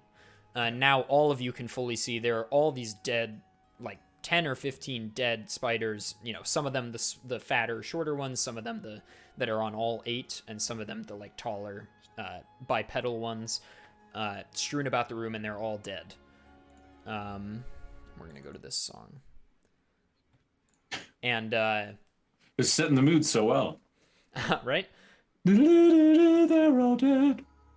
So then in front of you, there is just this like stone pedestal with a bowl atop it, and in front of the stone pedestal is a tablet with Elven written on it. It's an ancient Elvish dialect, but Caius, you can read it. Might I approach the tablet and attempt to make out what I could of it? You may. Boys, get out your pens. Boy. Speak, friend, and enter. What's the Elvish word for friend? Belloc. All right. This is the sound of stone moving. Thank you. I didn't know if that was the kraken in the water or the stone. I forgot about the kraken in the water. Yeah, well, Merry and Pippin threw those pebbles in, didn't they? So, in the bowl, there are 30 stones, 30 round, spherical, like perfectly spherical stones that have been, like, washed and put to a wet stone. So there are these 30 stones that are in the bowl. And the plaque reads thusly. And there are 3 like paragraphs, really just sections to the tablet. The one on the top and the one on the bottom are bigger text and emboldened, and then there's one in the middle that's like italicized. So the top one and the bottom one you kind of see are like the statements of the riddle, and the middle one is like the story of the riddle. So from top to bottom, it reads like this. Only the righteous and humble may find themselves able to leave this chamber. One night, and so that's the first section. One night, amidst a powerful storm, a young elf murdered a child. Upon his capture, the 4 elf wise men of the town sat to discuss his sentence. The first 3 elders posited various years and argued how much and how long his sentence should be. The wisest and eldest among the 4 posited a different judgment. Let the man pick his own fate. After all, he said, shall the just and humble man not know his own judgment? On the day, we shall have the man carry a number of stones, each stone worth 5 years. And he will pick and choose to hold as many as he feels is fair. If that judgment that he chooses for himself is over 75 years, we shall accept it. If it is under 75 years, we shall add 50 years and then double it. The group believe this to be fair, as only the just and humble man would be able to give himself a sentence worthy. And they did so. On the Day of Judgment, the man was ultimately given a sentence of 110 years. That's the middle block. Now you're on the final block.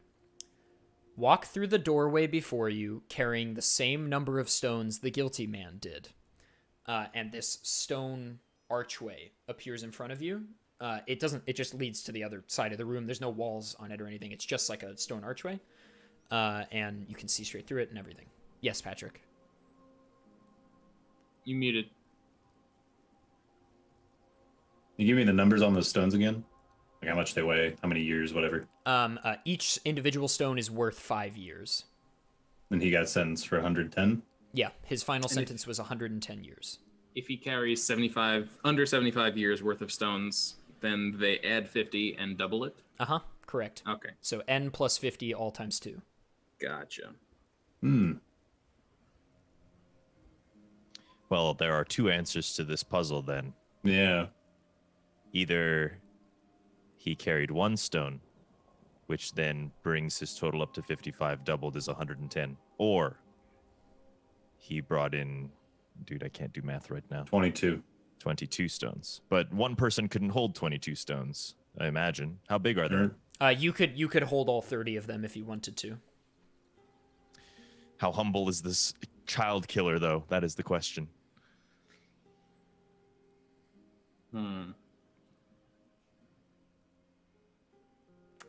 Yo, thanks, Jack, for the tier 1 sub. Appreciate that, buddy. Welcome to the Pants Brigade.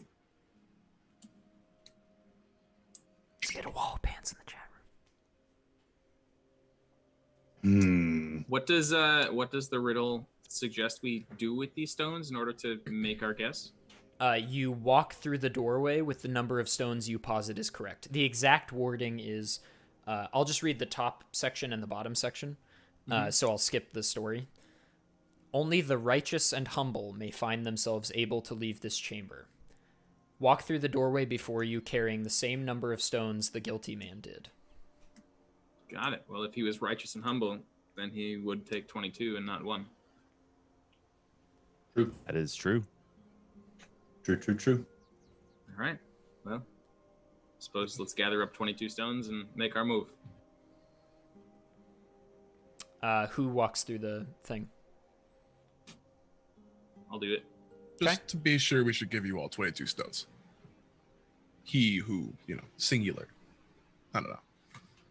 Right, so Lucius is carrying 22 of them. I suppose so. And you walk through? Mm-hmm. So the stone pedestal emanates a red light. All the torches get a little bit brighter, and then the stone archway goes back into the ground. The stones disintegrate and reappear in the bowl, and the door in front of you opens. Beautiful. Nice job, That guys. sounds like a win. Nice job, boys. I didn't die. That was good. Hooray! That's what you're standing in the doorway saying, just holding an empty bowl. I didn't die. Guys, I didn't die. Nice job. So now you see before you sort of like a flat green field in the middle of the keep. This looks like some kind of place where they would hold, a banquet, or where they would keep all the horses, that kind of thing. Big Like and a open. courtyard. Thank you, that's the word. And the big tall walls surrounded on all sides. Yeah. Is there another exit aside from the one we just came On through? the far side, you can see some bars, some like iron bars, and you can just make out some prisoners sitting behind the bars, and there's a door there. That's some important info. Yeah, sorry about that. How dare you not be perfect?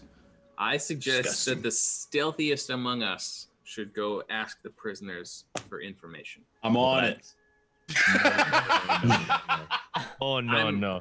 I'm going to stay perfectly still over here while this is done. Very convenient that you would ask the stealthiest person. Yes, you guys are staying here. I'm gonna go sneak my way along the wall, make sure nothing, pops out at me or surprises me, and yeah, I'll do exactly that. Roll stealth. I got that 24, see. right? Just gonna stand here and bounce my leg angrily. Okay, so not only do I have just +7 on my stealth skill in the first place, but I also rolled a nat 20, so 27. Cool. Jesus Christ! Do you even exist? I'm a stealthy motherfucker. You are able to walk like it's nobody's business. You can walk however you want. It doesn't even matter. You could run. Car wheels. I'm doing Do a car somersaults. I'm doing Yes. somersaults. Yes, I'm cheering him on quietly I'm doing because I'm not a stealthy. reenactment of a Broadway musical on my way over. Ah, beautiful. Nice. Yeah, it's really great. Pirouettes and Yeah. sachets. Show him the double backflip, The entire Nutcracker ballet on my way Show him over. the double backflip.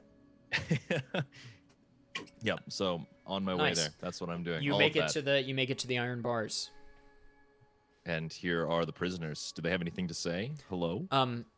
They are like, who's there? Who's there? They're all shivering and cold. They're wet because it rained the previous night and it's like exposed above, and they've clearly been there for like 13 or 14 hours. Right. Well, we're here to save you, me and my friends. Watch out! Watch out for the big one. She sleeps here, I think. Okay, we saw them. How do we get you guys out? I don't know if you can open this door somehow, though, and you're not gonna like this. I think she wears the key around her neck. Of course she does. Am I able to pick the lock somehow? You can try. Sure. Roll sleight of hand. Sleight of hand. Ooh, yeah, no. 9. Yeah, no. It feels like a very sturdy lock with many pins. Many pins. All right. Well, I suppose we have to watch our backs for that. I will stealthily, and by stealthily I mean do my ballet act all the way back over to my party. Cool. And relay the information. Can we get any indication of where the giant thing went? It's like on top of the walls from here. Excuse me. You don't really have any idea. It's definitely in this direction somewhere, but this is definitely its like main home where you are right now. You can tell by like some webs in the ground and eggs here and there. Eggs. Yeah, but they're like open, like already hatched. Okay. Gotcha. Hey, thanks for the tier 1 gift sub to Moobot. That sure is helpful. Thank you. It is generally because Moobot has commands with emotes in it. True. Yeah. Looks like we're gonna have to fish this one out then in order to get the key. It's the only way to get the prisoners out, I believe. Where would be the nearest passage that we could track down? Did one of us stand here as bait and make noise while the others lie in wait for an ambush? Grum? Yeah. Grum, would you like to stay here and when we fish out the guy, do the Grum thing? I get to hit people? Yeah. Oh, that's dope. Hell yeah. Let's do it. Sign me up. All right. So you stand in the middle there. Yell. Here? And yeah, right there, right there's fine. We're good? Start yeah. now? Well, I mean, we got to fish him out, but then we'll bring him here. So now? Soon. TM. How soon? As soon as whoever decides to go with me. Hurry up. I want to do it. All right. I want to go down the nearest corridor with dark vision enabled so I don't get jumped out at. And, or at least lead the charge. There aren't really any corridors per se. There's a small overhang in front of the like bars where the prisoner are, and there are some pillars there that you could hide behind. And that's at the opposite end. But other than that, it's just an open clearing. This is sort of like a weird keep that's just like maybe if you could get up onto the walls from another part that's destroyed that was there hundreds of years ago. Okay. But the spiders just sort of like climb up there. But you could definitely hide behind those pillars on the back. Then yeah, how about us? Well, I'm the thinking, 3 of us. Yeah, go ahead. I'm thinking maybe we could get a 4-man ambush instead of using one of us as bait if we get the prisoners to all start yelling. Because they would be safe bait since they're in the cage anyway. That's not a bad idea. Not Should a I go bad- tell them to do that? Yes. So I don't get to do the thing? Well, you get to attack. Oh, okay, there we're will good. be hitting. We're good. Yeah, I'm on board. Soon. Soon is good. Alright. Dope. So we've discussed our plans. So I do my cartwheels and my somersaults across the course, courtyard again. naturally. Never gets old. I can't get enough of it, honestly. Love it. And I approach these prisoners and I say, hey, we have a plan. We're going to take out this spider queen thing, and we're going to get this key so we can get you out of here. But you guys need to make as much noise as you can. I'm going to go back over to my teammates, and you just start yelling and hollering and get the attention of this guy, and we'll ambush her. Okay. Okay. Trust me, it'll be fun. Okay, you look cool. Okay. It's the greatest compliment I've received all day. Thank you. Yeah, You you're look welcome. cool. Oh my goodness. All right. And with that, What did I say? This like child representative of the prisoners who's like 12 turns around and relays the plan, and they have no choice but to accept. Of course. And so then I go meet my party again. You know, I even like wave and like as I'm walking across the courtyard, I'm just like really just making it really obvious that I'm there, but nothing so happens. you're- The Vince McMahon power walk. Yeah. You're not sure from where, but a bouquet of roses falls at your feet. Excellent. I put that in my pack. Cool. Yeah. And then you look up, and there's one spider who's blushing that quickly ducks away. And, Secret admirers. and runs off. Spider Coon. All right. And then once I've met up with my party again on the other side, I kind of signal to the prisoners that they're okay to start. They start singing the Yalathian Football Club anthem. So we should all press ourselves against the back wall and make ourselves as invisible as we everybody can. roll stealth with advantage. How does advantage work when I have disadvantage? You roll normal. You just roll 1. Okay. Do I even need to? No, you're fine.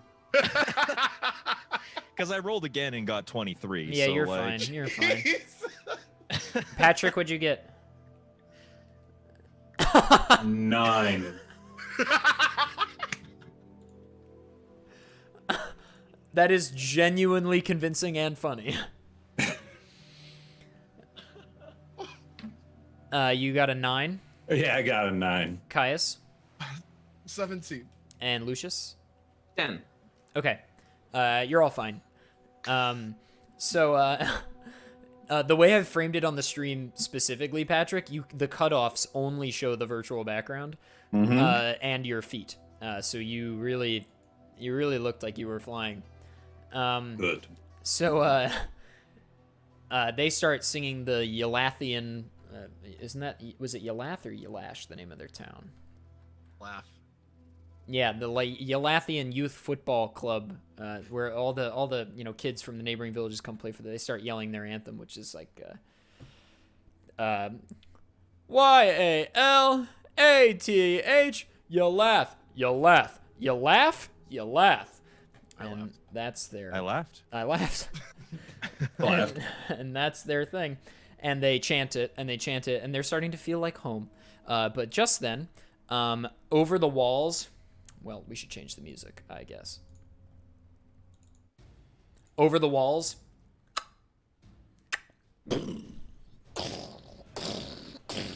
this massive spider was like hanging out sideways on the other side of the keep wall while you guys were in the puzzle room.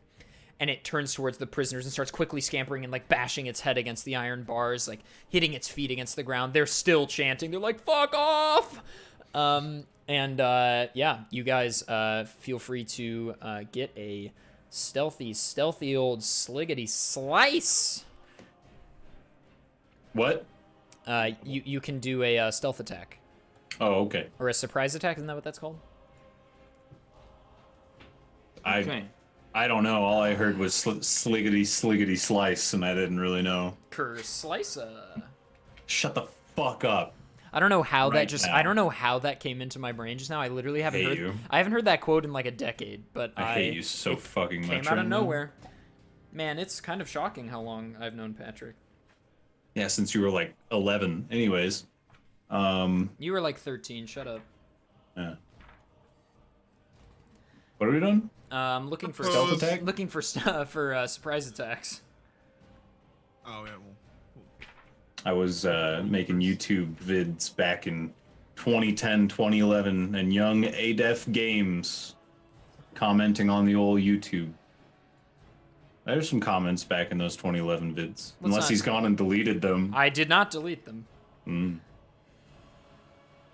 You know, Patrick, I could tell everyone about my favorite game. I don't even know if I told you about, but it's a game I play when... You know, I'll tell you about this later. It's very funny. But you're not gonna want to. Oh, okay. You're not gonna want to reveal the YouTube comments. That's all I gotta say. I can't find it. Why is this book so goddamn hard to find stuff on? Danny, would you mind Googling? I'm already on it. King. If you're surprised, you can't move or take an action on your first turn of the combat. And you can't take a reaction until that turn ends. Cool. Let's all roll initiative then. Grum, I'll take you first when you're ready. Looking like a 9 on this one. Okay, Gouger. 19. Okay, Lucius. Sorry, running a little bit behind. No worries, dude. 5. 13. Okay. Gouger, it's all you, dude. And advantage on this first attack. Its back is completely to you. Excellent. Well, I will shoot with my short bow then, I believe. That's probably the best course of action. Yeah. Yeah, Let's sure. start with that.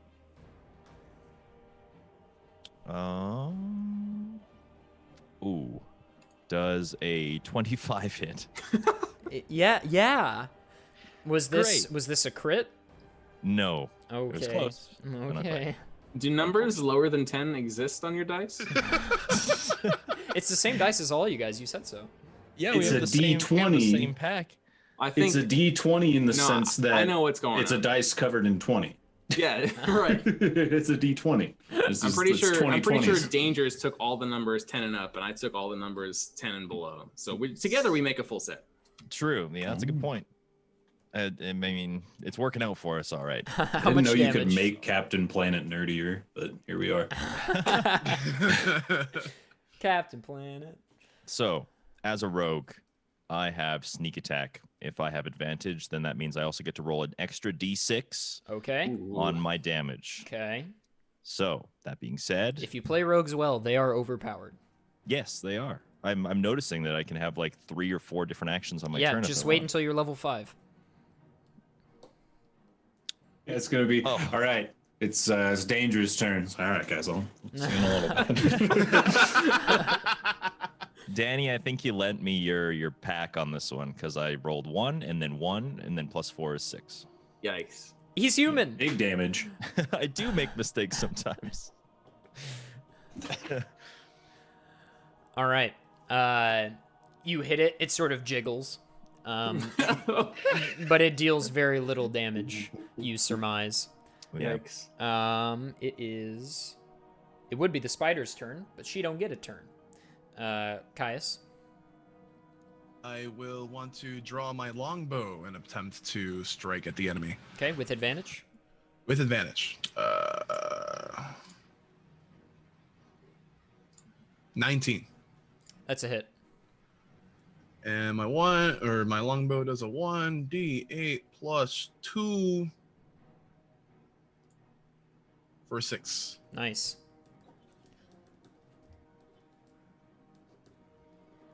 All right. You also it again moves a little bit, still standing, obviously, and it is now Grum's turn.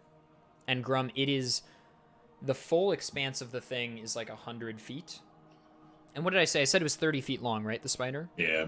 Okay, the whole thing's like 100 feet, and it has, bashed its head and moved back about 20 feet. So 20 feet plus 30 feet is 50 feet. It's 50 feet from you. Okay. In that case, I guess we'll throw a javelin again. Not with the rope. It's too far away. Okay. Wait. You can How move far away first. is it? It's 50 feet, so you can close the Oh, distance and then let's throw. let's close the distance, 20 feet towards it. Okay. Can I actually make a movement up as well? Yeah, sure. We Because can. I didn't do we any can retcon movement. that. Sounds good. All right, so I'm gonna take a 20-foot running start with my roped javelin. Okay. Do I roll a d20 for a hit, right? 2 of them. Take the better. Oh. Okay, 19's better than the 18, so I'll take the 19. Okay, it's a hit. Okay, and that was the javelin, so... What am I doing? Where am I looking? That's a d6. Plus 1. Yikes. That's fine. Okay, so that's 2 damage. Okay. Hey, 2 damage But- is 2 damage. Yeah. Does it stick? It does. Oh, it sticks. I will remind you, this thing is hundreds and hundreds and hundreds of pounds. Yes, that's correct. Okay. Can I take an action? You've already taken your action. Yes. Okay, so I have to just sit there. Yes. Okay. Then Then are sit you I shall. you're holding the rope? I was planning on tying the rope to a second javelin and shoving that javelin in the ground. Well, we'll just. Are you holding the rope right now? Is what I'm asking. Right now, yes. I am. Great. Okay. Lucius, it's your turn. Interesting. Okay. So I am going to. I don't know. I'm debating coating my weapon in this poison, considering the poison came from the spider, and I don't know if it would do anything. But actually, you know what? Here's what I'm gonna do. I feel like spiders don't like fire, and I feel like that because there was a bunch of dead spiders in the room with all the torches. So I'm going to cast Searing Smite, which is my final spell slot. And it will apply to my next melee attack. Okay. Is that a bonus action or? Yes, it is. Okay. Actually, well, I guess I'm too far away to make any hits at all. Okay, so I'm going to move up 30 feet. I'm going to get within 20 feet of it. And I'm going to throw a javelin, which does not count as a melee attack, right? No. No, Okay. it's ranged. Cool. I have not used a javelin before. Give me a second. Should be 1d6 plus 1. Yeah. So 15 to hit. It's a hit. Cool. For me, I know it's my plus- javelin stats. For me, it's +3 because it's strength. On the range, is it not Dex or is it still Strength? Because if so, then Patrick's should probably be higher, right? It's +3. It's +3. Yeah. Oh, okay, on never mind, the hit sorry. bonus, right? The attack bonus? No, on the actual damage. I have 1. Yeah, it should be higher if it's Strength for Grum. Oh, I thought it was Dex, and that's I why say- it's 1 for me. I saw it as D6 plus strength. I might have it wrong. I'm finding out. Maybe that's if I'm holding it in my hand. You use the same ability modifier for that attack roll and damage roll that you use for a melee attack with that weapon. So, Patrick, I'm so sorry. It should be plus Strength So it's all on strength. the damage. Yeah. Huh? Alrighty. So, what is it actually then? So that would have been 3 extra. So it's +4. Yeah. So it'll take 3 more damage. Sorry about that, buddy. That's fine. I don't mind. Okay, so it took I'm more still damage. kicking ass. Sure, absolutely. Okay, So go let ahead, me Lucius. let me roll my D6. Perfect. I rolled a 1 plus my strength is 3 is 4 damage. Hey, it's 4 damage.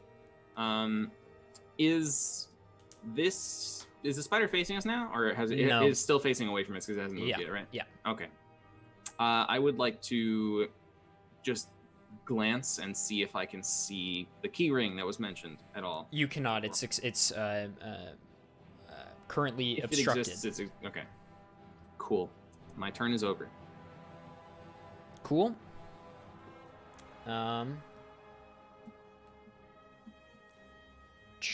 It is now Gouger.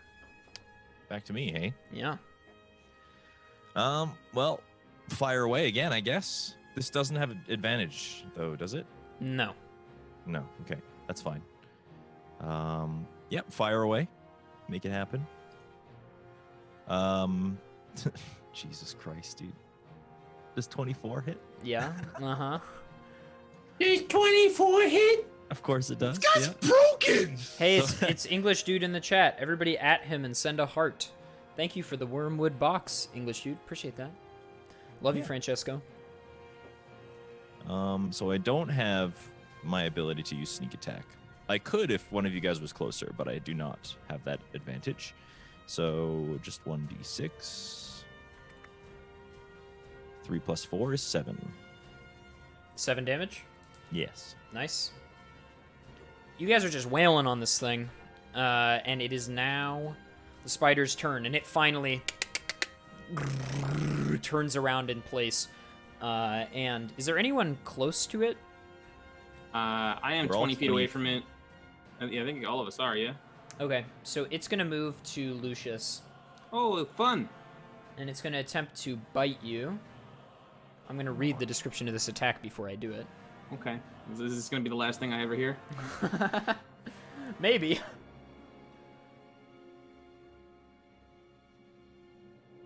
Holy shit.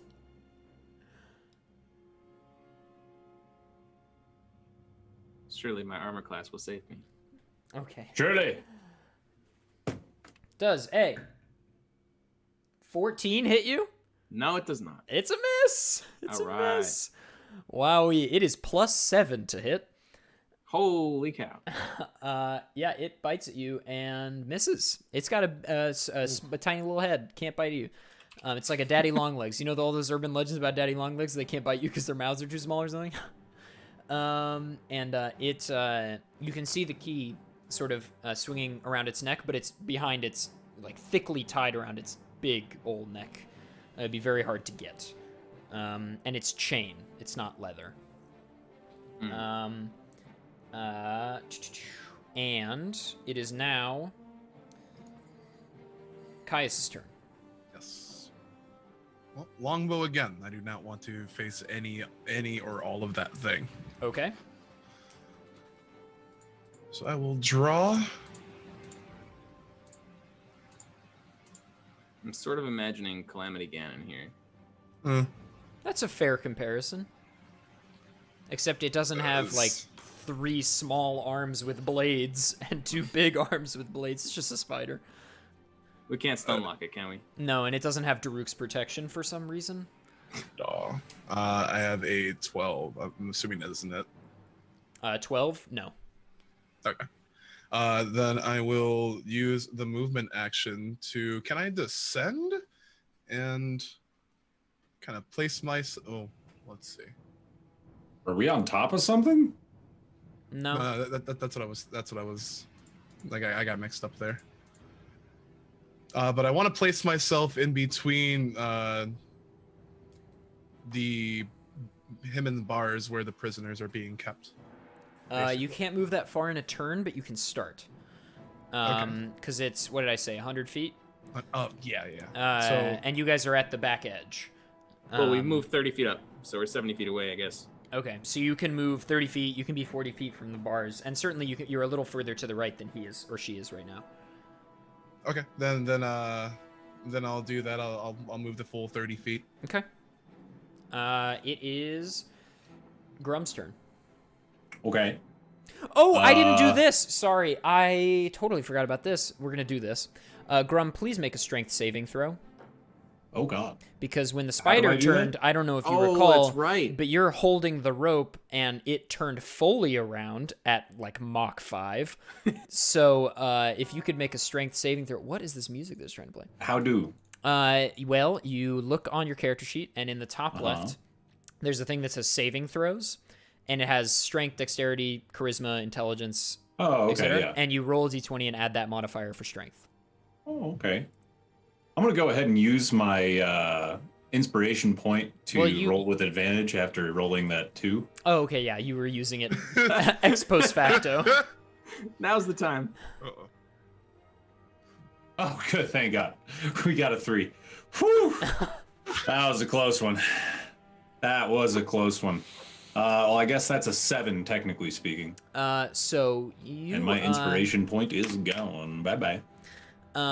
You're holding on to the rope, so excited to pull this spider or put it in the ground, and it whips around, and you fly. I mean, like, it is like, shoo, boom, you are slingshotted across the playing field, straight over to the wall, where you hit at full force, and then fall to the ground. And we will say you take... How much health do you have, out of curiosity? Not much anymore, I guess. 14. Yeah, are you my take current hit points. 10 damage. Woo! That was a risky play. Do I get a turn? No, that was when the spider turned around after your... Oh, okay. Or before your turn. But Right.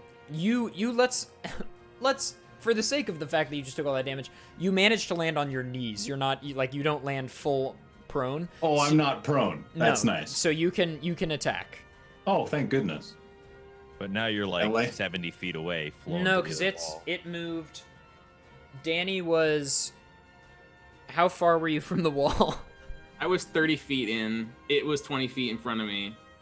So it was 50 feet in. And I then was it also moved. 30 feet. It moved. So it moved to you. So it's at the 30 feet mark at you, Lucius. Oh, that's but right. it's That's but right. it's 30 feet long. So it's 30 feet away plus 30 feet. So it's 40 feet away from you, Grum. But actually, you bounce like 5 or 10 feet, so you can reach it. I ran. I don't know Towards if it, I don't though. know if you remember this, but you did just get hit into the wall.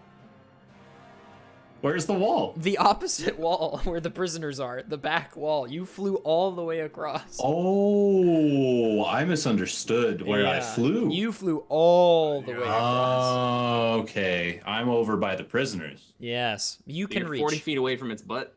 But he bounced off the wall 10 feet. Oh. So I'm 30 feet away? So you're 30 feet away, baby. Where's the rope? Excuse me? Where's the rope? The rope is... How long's the rope? How long did you cut it? It's 30 feet long. Well, then it is, like, right in front of you. That's fantastic news. Is it?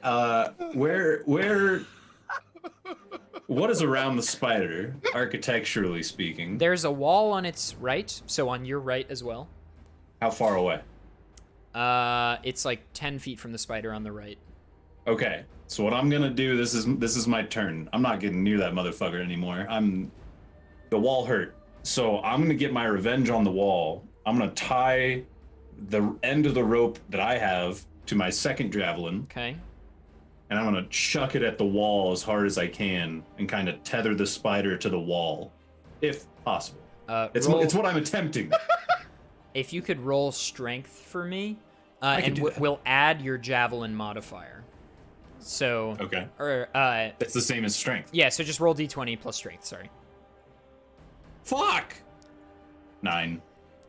You, Total. You throw the javelin at the wall, and it does go into the wall. Good. Can I run away? Sure. I would like to run. A rare sight from Grum.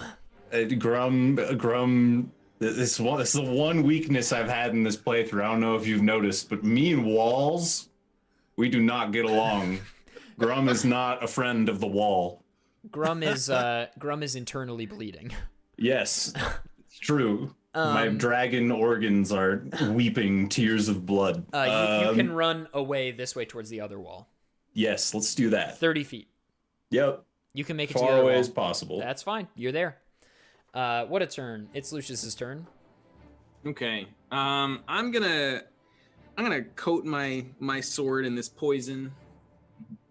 Is that something I can do on my turn and still attack? Let's say yeah. Okay, because I'm not gonna move. So I'm just gonna stay facing right in front of this spider. Like Gonna Monster Hunter.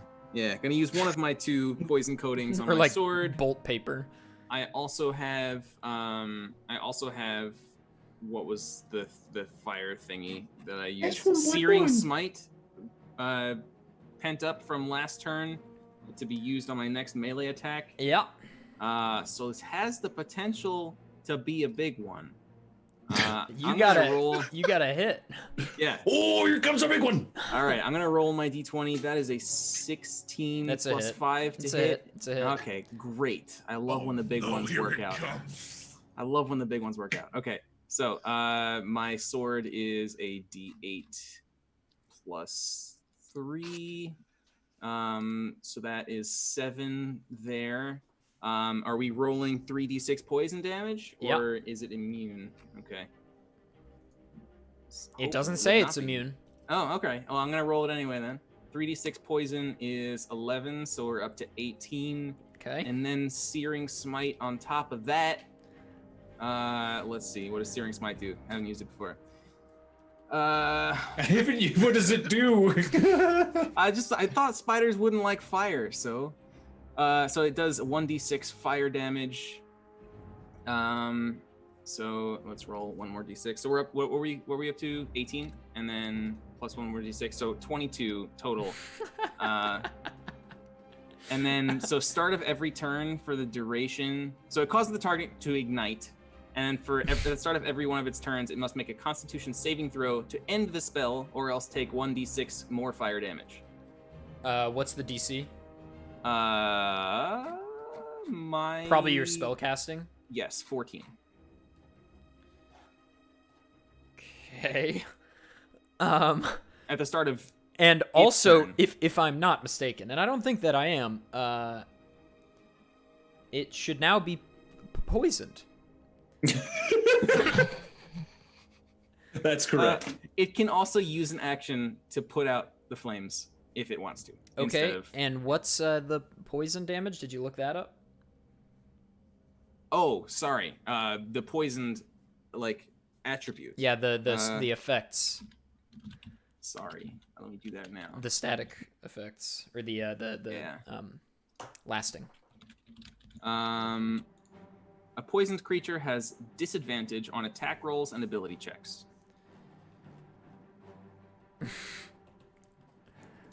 Doesn't say saving throws.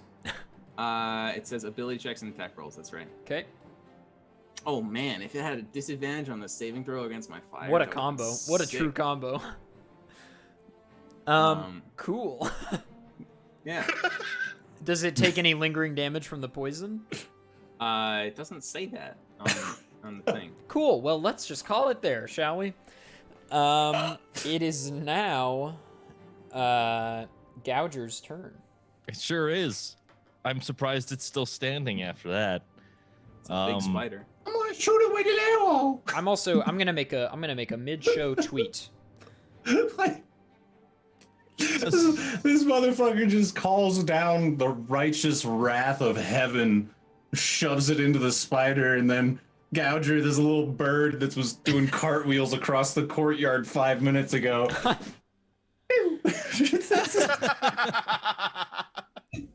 I came very close to spewing my water all over the camera, by the way.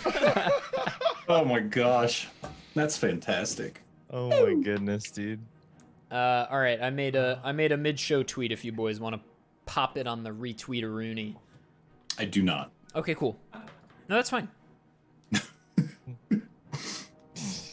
Yeah, not even mad. I said Whatever. episode 4 again. God damn it!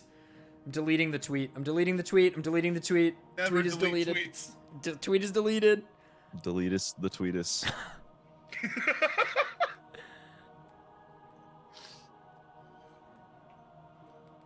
This is level 2. Let me just get that out the way right now. This is level 2. Over 20 damage. That's a lot of damage. Keep in Patrick, mind- I genuinely, this is not a bit. I'm so concerned that Kerslisa even entered I literally haven't heard that in like 10 years. Anyway, just thought about that. Tweet is made, the proper one this time, and I said 3. Episode 3. Maybe you're just like Valve and you're allergic to the number 3. It's true. Gamers, if you're in the chat room, This is tell your friends. This is Speedrunners and Dragons episode Alex. That's right. Now in VR. Yeah, only in VR. Ay. Ay, ay, ay. All right. Whose turn is it? Gouger? Go ahead. Gouger. It is my turn now. Boy. Well, I think I'm going to try and make use of my sneak attack because my compatriots are close by. Okay. And yeah, I'm going to do that measly little pew. Look, every little bit counts. Just because your teammate Hey just so man, happens it's to okay. Just I because did you 2 damage to it, got thrown into a wall, and then chucked the javelin at the wall that hit me.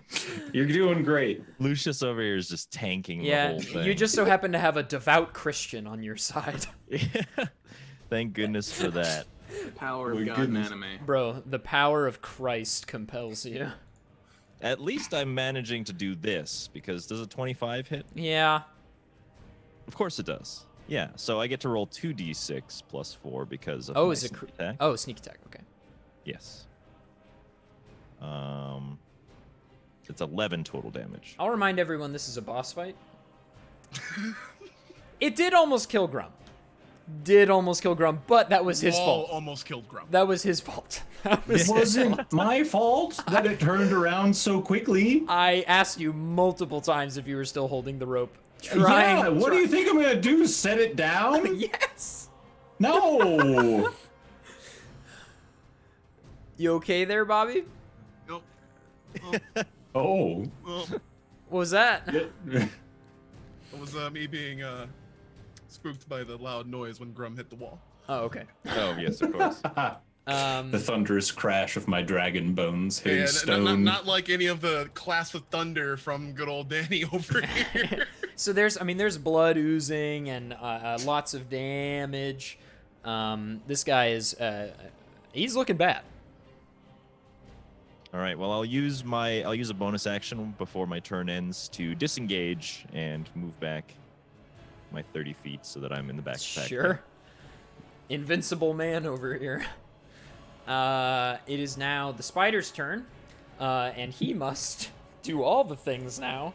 Let's make sure he doesn't end up killing himself on his turn. now, Yeah. basically. He has to do a Constitution saving throw, else take 1d6 fire damage. He succeeds! Let's go! All right. I'm proud for the spider. It's my Does that player. end- So. Does that like end the spell? Does- No, he can spend his action to put out the fire if he's smart enough to do so. Otherwise, he stays on fire. So this for- is just, he doesn't take, or she, pardon me, she doesn't take the damage. That's right. Okay. Well, she wants to kill you. So... Sorry, this lasts for as long as I can maintain concentration, or a minute, whichever is longer. Okay. Well, you're not concentrating right now, I don't think, right? Because Well, concentration is like a pretty passive thing. There's Okay. only like certain things that can break concentration, like being feared or I don't Thrown remember all against the a things. wall. That might do it. I don't think taking damage doesn't break concentration. Okay, cool. So it is going to attack you with disadvantage because of the... Also, Grum, for what it's worth, as it lurches towards Lucius, the javelin comes out of the wall. Oh, no way. And it's now dragging both of your weapons along the ground. It's okay. Time I've for got a some unarmed third. combat. I know, you've I've got got a the war third. pick. You've got the war pick. So. I've got a war pick. I've got 2 hand axes, and I've got a third javelin. We got plenty to throw at this bitch. We got Okay, this. Okay.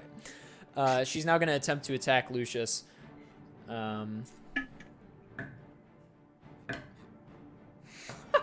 Jesus fucking Christ. It's a miss. She misses. She just gnarls and slashes, can't hit you. Does she have a multi-attack that I didn't use last time? Nope, doesn't look like it. Cool. Her turn's over. It's now Caius's turn. I want to. I don't have any of this. I'm gonna take my great club, right? Okay. And I'm going to. Well, I mean, I'm gonna approach. It should still be relatively close, right? Yeah, Am I you right? can get there. Okay, yeah. So I'm gonna get their approach. Swing the great club at her jowls or what Sure. would be. Yeah, that's fine. Jowls works. Cool. 18. Hit. E. And Big boy damage. Here we go. I'm hoping. 7. Nice. A lot of damage for level 2, might I remind you. We seem to be accustomed to finer things, but that doesn't mean you can't enjoy the fast food. Very good. 22. I just revealed its health to you. That was an accident. Whoops. I meant to say how much damage you did, and I just said its health out loud. I could have covered that by saying some die roll, but I'm stupid. So here we are. Is this Hollow Knight music? It is Hollow Knight music. That's what made me whip my head. Spotify. I whipped my head over. I was like, We are fighting a bug. Spotify shuffled out of the playlist because we've listened to it so many times. But we need the battle music. I'm sorry. If you have other video game battle There's some music, good battle music in Hollow Knight that we could add to this playlist. if you want to cater it for me, I'm more than happy. I need a bigger playlist. I'm gonna add some later. Yeah, Cool. sure. Just put them in the Discord. Sure. Cool. So now it is Caius just went, so it's Grum's turn. okay. You want to go pick up your javelin again? Or? How far away? How far away is the spider from me? Far. Far? Okay. Yeah. But how 'cause far? You're at the wall. The spider hasn't moved, right? He's still 30 feet away from it. No, he moved to the other wall. Grum did. Oh, my bad. He ran away. I did run away. You're like 40 feet, give or take. 40 feet? Yeah. All right. That's good hand axe range. Let's chuck one. Disadvantage. Roll. You could close the gap a little bit, then throw it. Yeah, we're gonna roll with a disadvantage. Okay. I got a 19, so that's a hit. That is a hit. From disadvantage, you got a 19? No, I forgot. I Okay. thought disadvantage was on damage. No, it's on attack. Well, in that case, I got a 4. Well, that's a miss. It becomes a 7 though, so Okay. that's a hit. It's a miss, but it's good. Oh, You there did goes it. my axe. So it is now Lucius's turn. Okay. What are you gonna do this time? I did the big one last time, so it's okay. So question about this poison on my Yeah, sword. it's It still doesn't- imbued. It's still imbued. Okay, cool. So it just keeps doing 3d6. That's the deal. Oh, all For the right. battle. All right. Might I remind you that I was told this 3d6. Yeah, by the so this DM. is because that the spider that didn't get a chance to bite them in the last encounter was very deadly. Aha! Okay. But I was able to pull it towards Nope, us. wrong one still. We're still talking about the short battle. All right. Well, I'm gonna just hit it with my sword. I rolled a 19 plus 5 to hit, and that does 1d8, 8 plus 3 is 11, You could reasonably kill it here. and then 3d6, 13. Yeah, it's dead. It's dead. The spider's dead. So it attacked. did you hit it with? Fucking key. Give me that key. It I attacked. hit it with a poison sword. It attacked one person accidentally, but almost killed them. I'm fine. You fucking obliterate this spider. I mean, this is a tour de force. You guys Still have on just, fire? yeah, and it's literally burning. This How does is burnt spider smell? not great. Like home, like the great pastures of Palar. Like chicken on the barbecue. Yeah, exactly. And That's exactly what I was gonna say, Samuel. Now that the spider's dead, I'm just walking around the courtyard picking up all my shit. I'm gonna make the sweeping statement before you even try, Lucius. Because of the burning, you cannot get the poison from this spider's mouth. Dang. And it was gonna be immune to your poison, but it's a different poison. So it's not. I'm glad I tried it. I It's was not worried about that. explicitly immune to any poisons. It has a poison, but I'm just assuming it's a different poison. Also, the reason the spiders were dead in the previous room is because they couldn't solve the puzzle because they're spiders. Ah. So many Yeah, I was of wondering, like, why? What? they would walk into the room and then just be stuck there forever. Oh, And- That's a smarter idea than and being die. dead from fire. huh. Because they can't read. So Hey, Especially not elvish. for anyone watching, just as an aside, my strength is +4, my intelligence is -2. I'm playing accordingly. We're all role playing. Everybody's doing a great job. Mm. Okay, guys. Well, grats. By the way, we're not done for tonight. I've got much more planned, but that will be a level up before we start the next episode. So this is a little level up Aroni. Nice. But it's not super prescient for.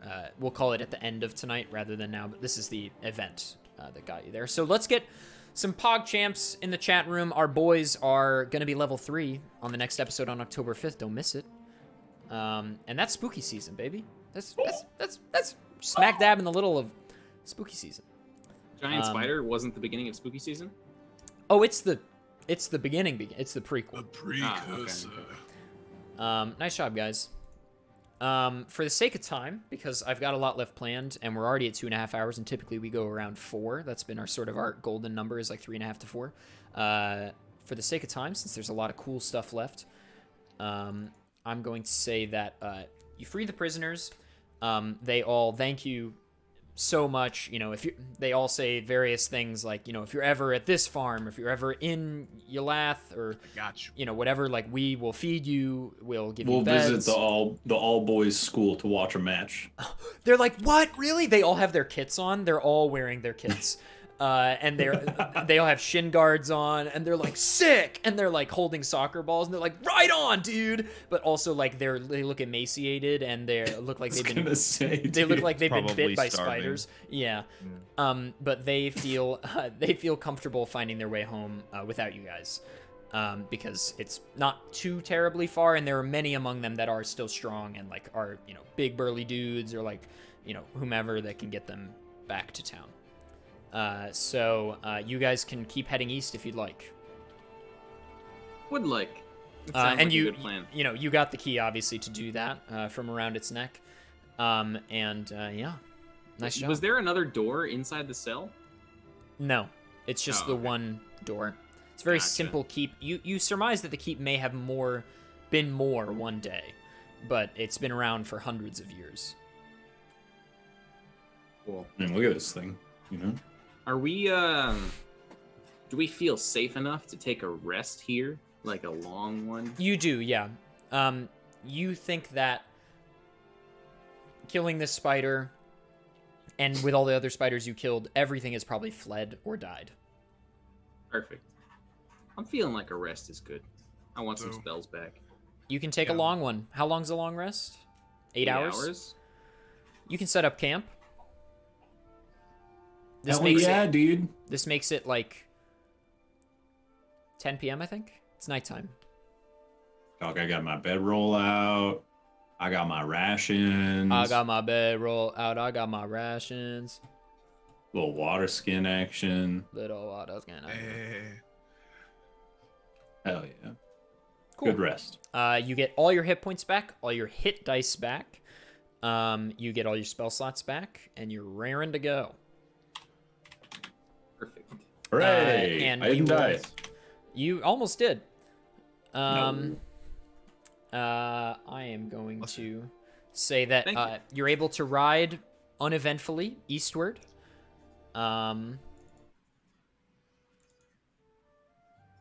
Let's get some music like that going.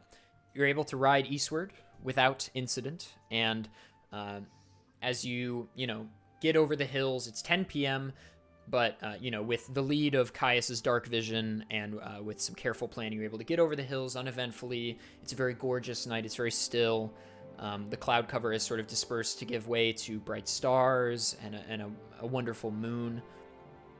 And you start to see this massive forest, deeply wooded forest, with an insane canopy of trees interlocked.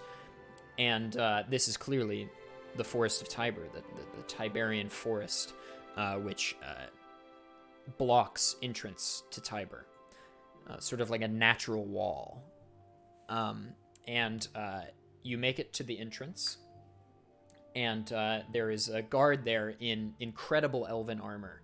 It's like this gilded, like multi-tiered breastplate with these nice golden arm pieces and forearm bracers, and he's holding a big, elegant spear, And he says, "Halt! Who goes there?" And you're on your horses, by the way. It is I, Grum, and my companions 3. Who are you? I am but a humble guard of Tiber.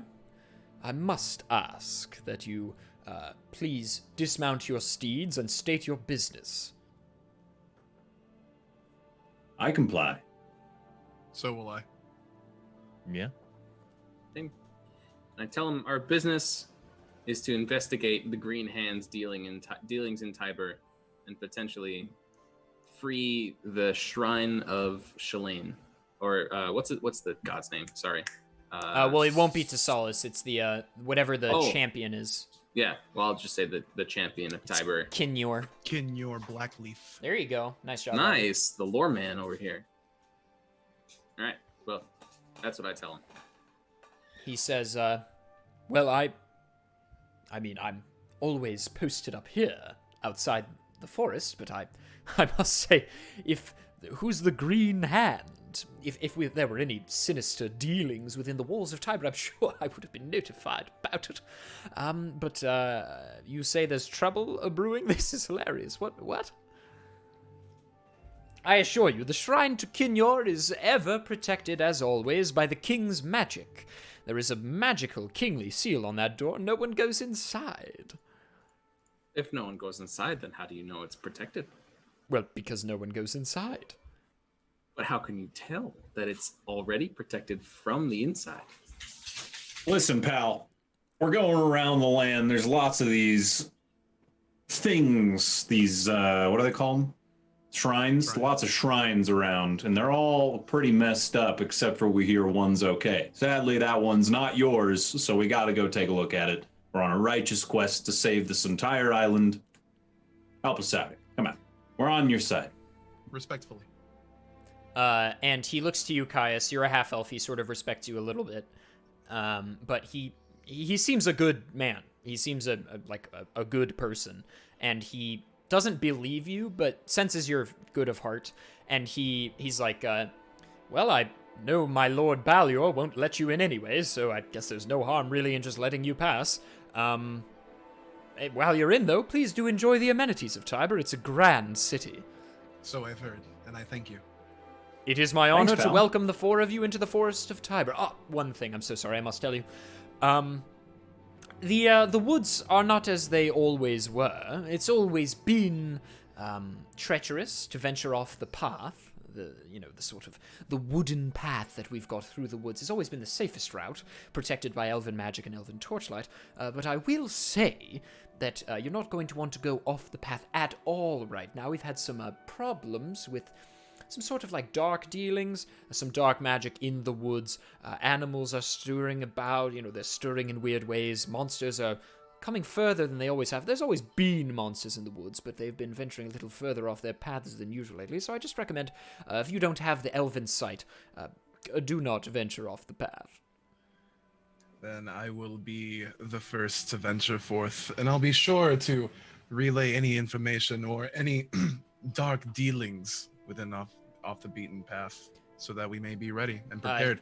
He extends his arm to you, Caius, Yeah, well met. for a bracer. I'll comply with the well met. He shakes, and in Elven, he says, "Good luck to you." I smile and nod and pretend that I understood that. Smile and wave, boy. In fact, I repeat it. I repeat it perfectly, but I have no idea what it means. He looks at you, and then he says in Elven, "Oh, you speak the fine tongue." And I say, "Oh, you speak the fine tongue," right back at him in Elven. And he says, "Yes, okay." Okay, there are shrines that we need to purge evil from. So I would. I kind of snap back to. I'm just kind of entranced with the whole mimicking parrot thing. Sure. I'm like, okay, we go. Oh gosh. All right, so let's get the atmospheres. Would we going. be free to remount the horses as we tread through the forest, or? I would not recommend it. The chances of the horses running off, being spuked by something is quite high. They're not gonna vomit on us, are they? No, I said spuked. Oh, Spew. I'm sorry. I'm sorry. Is my accent amusing to you? It is amusing, which is why I'm mocking you. You best But it's all in good Okay, fun. all right, everyone. It's fine. It's fine. We're just gonna head to Tiber on foot, okay? Was that a jest? I will. Oh, goodbye now. Yeah. He can't leave his post, so he just like yells after you, but you can't hear him. And so you're able to walk through this densely packed canopy. It's gorgeous. I mean, these like golden brown and green leaves intermesh into this beautiful like autumnal, but seemingly at the same time spring-like and summer-like color. The woods are spackled. There's a brown tree here, a more blackened tree here, a birch. It's this beautiful, gorgeous woods of all these different trees and leaves with this thick canopy. It is very similar looking in the distance to what Patrick's background looks like right now. It's sort of, the trees as far as the eye can see, and there's this bending wooden path with just like cut and sanded logwood after logwood. And it's a winding path with these like lanterns, these like big magically lit lanterns every 10 feet or so on the path at about head height that light the way. And it's very, you see like little fireflies go by, you see little animals scamper over the wood planks, and you can walk all the way to the city this way. Let's do that. Cool. I was pulling up what the city looks like. Oh, okay. Sorry, bud. I'm so excited. Well, there you go. So, as you sort of get to the end of the path, what greets you is this massive wall made of thick wood. It's almost like trunks of trees form the wall. And the elegance of the wall to the grand elven city of Tiber is not to be understated. Understated. The trees seem to weave perfectly into the great wall of wood as if they were one.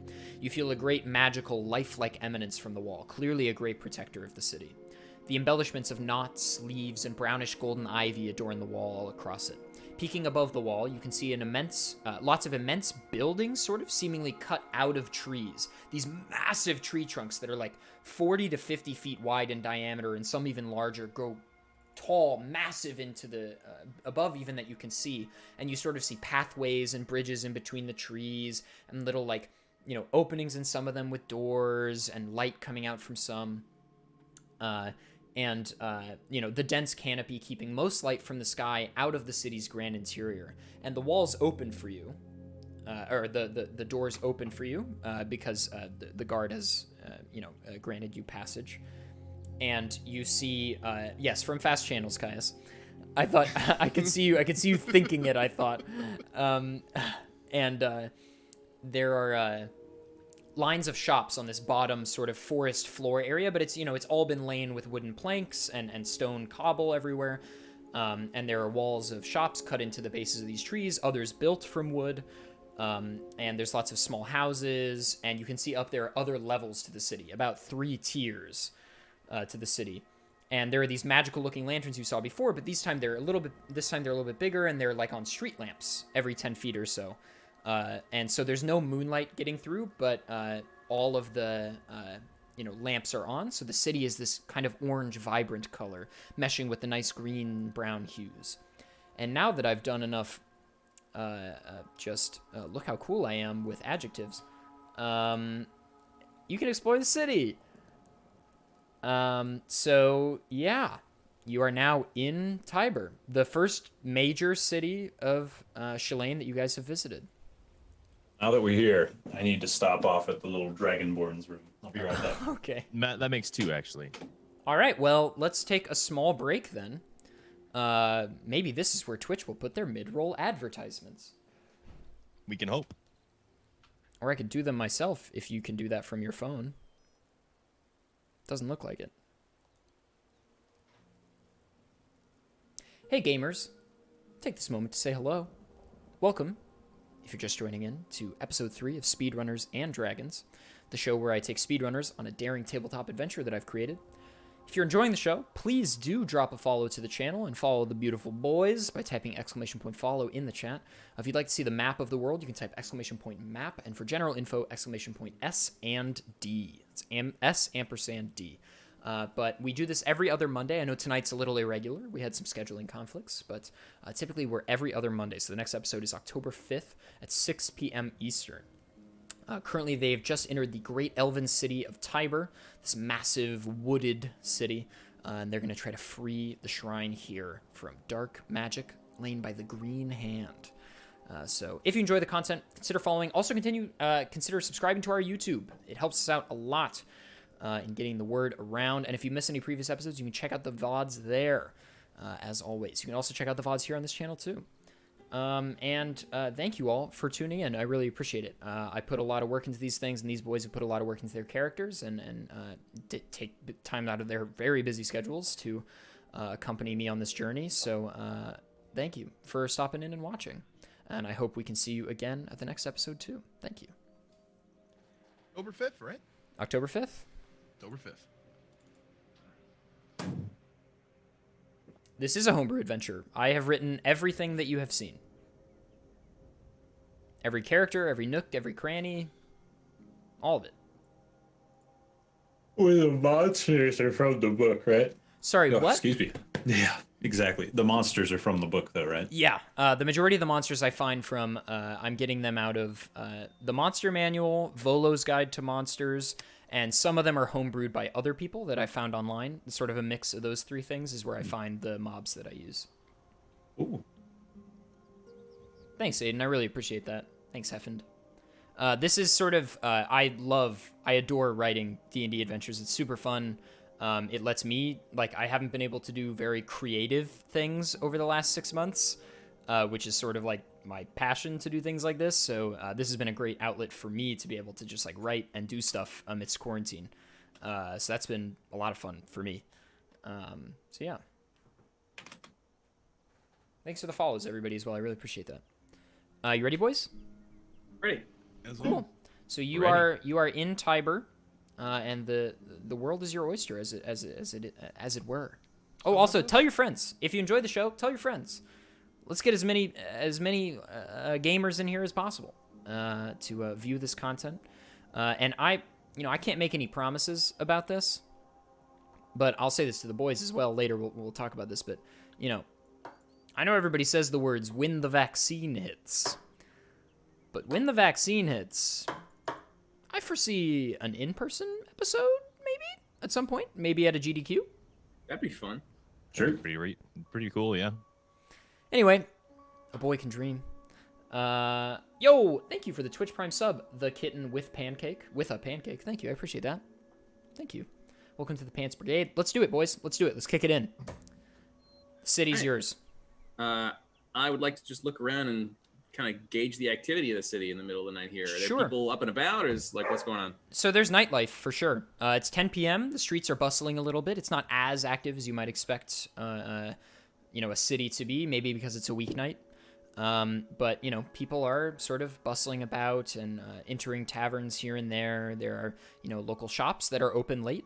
Maybe it's some kind of late night shop day, some kind of event in the city where you can shop at some places late at night. There's no kids around. Everybody's got their bedtimes and such.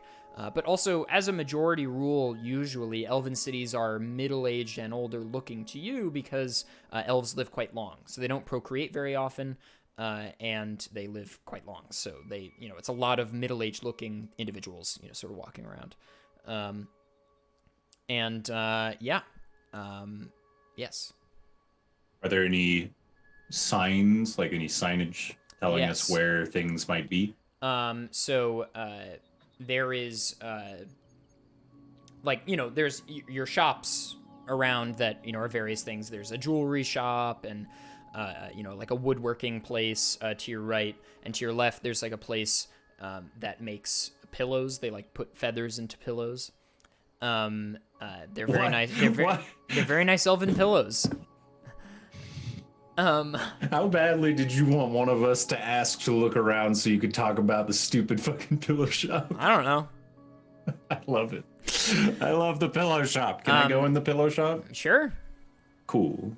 I'm going in the pillow shop. Cool. 1 second. Gonna strap one to your back for the next time you smack into a wall. Yeah, exactly. Just strap it to the back of my head. Cool. Grum is prepared. The shop is called Head Here, and it's a pillow store.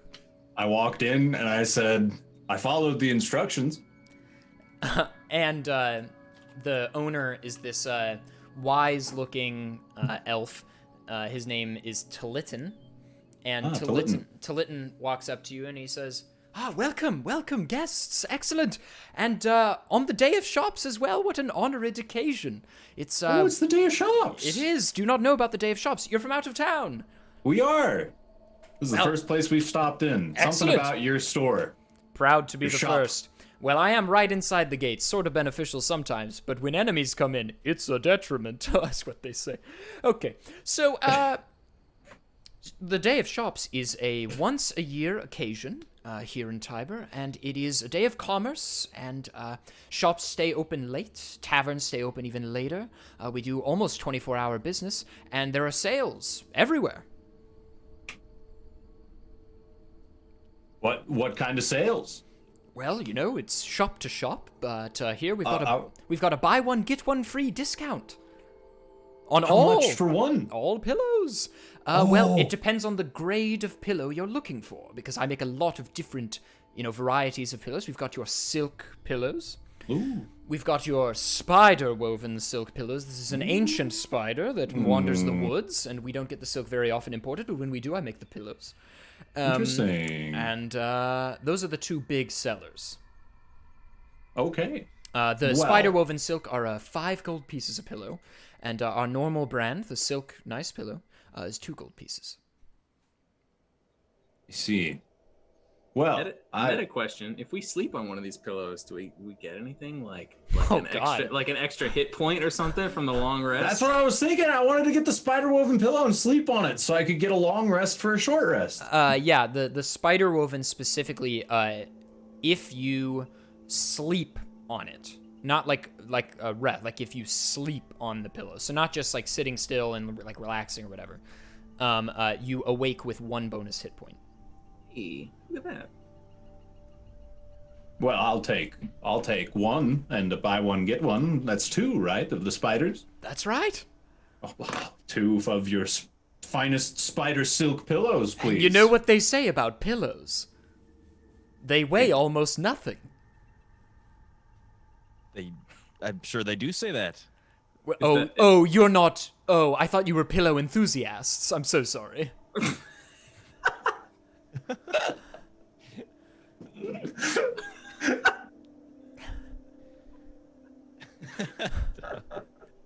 You broke Patty. Yeah. This is so stupid. That's me saying that aside. I love your shop, sir. That's me in the game. Grum in the game. Okay. I love your shop, sir. Thank you so much. Thank you. Happy shop day to you. People don't often... I find that it's the little things that people own that they don't recognize needs to be of quality. Like someone's bed sheets, or their pillow, or the peeler you use on your vegetables. A nicer one makes a bigger difference than you would think. Well, that's very true. Those are my words of wisdom. The nicest pillows. That's my wisdom. Well, thank you very much, Shop. Yes. Do you give him the 5 gold pieces? I did. Yes, I did. He gives you 2 beautiful woven pillows. They feel soft as a baby's bottom, and they're beautiful. And he puts them in a nice bag. It's a nice hempen bag that you can carry them in, and he hands them to you. And I call out to my companions. Did they come in with me? You guys in here with me? You follow me? Yeah, I peeked in. Or are you still outside? You peeked in? Followed you into the pillow store. You guys want some? You guys want 2 pillows? They're cheap. He says, we've only got 2 left. The day of shops has been quite busy for me, as you might imagine. There's 2 left. What do you guys say? I'm gonna pay for the other 2. Hey, pillow pals. All right, make sure you mark down that you're down 5 gold pieces. Already done. I found 5 in that little in that little spot we were in the keep. Oh, So yeah. I'm feeling like that was just meant for this pillow. And he says, could I instruct you some other fine places of interest in the city of Tiber? Oh, yes, that'd be great. You've Where just is entered the, and you've given me great business. This is excellent. We're looking for the temple. The shrine to our good champion, Kinyor? Yeah, the temple. Ah, well, this is an excellent thing. This day is actually one of the days that honors Kinyor's memory. He was a man that prided himself on helping the people and promoting growth within the city, and one of those tenets is business for us here in Tiber, and so, we honor him with this day. The shrine is behind the Hall of Kings, which is on this level of the city. It's up a great many stairs into this grand palace. It's really excellent. You must see it.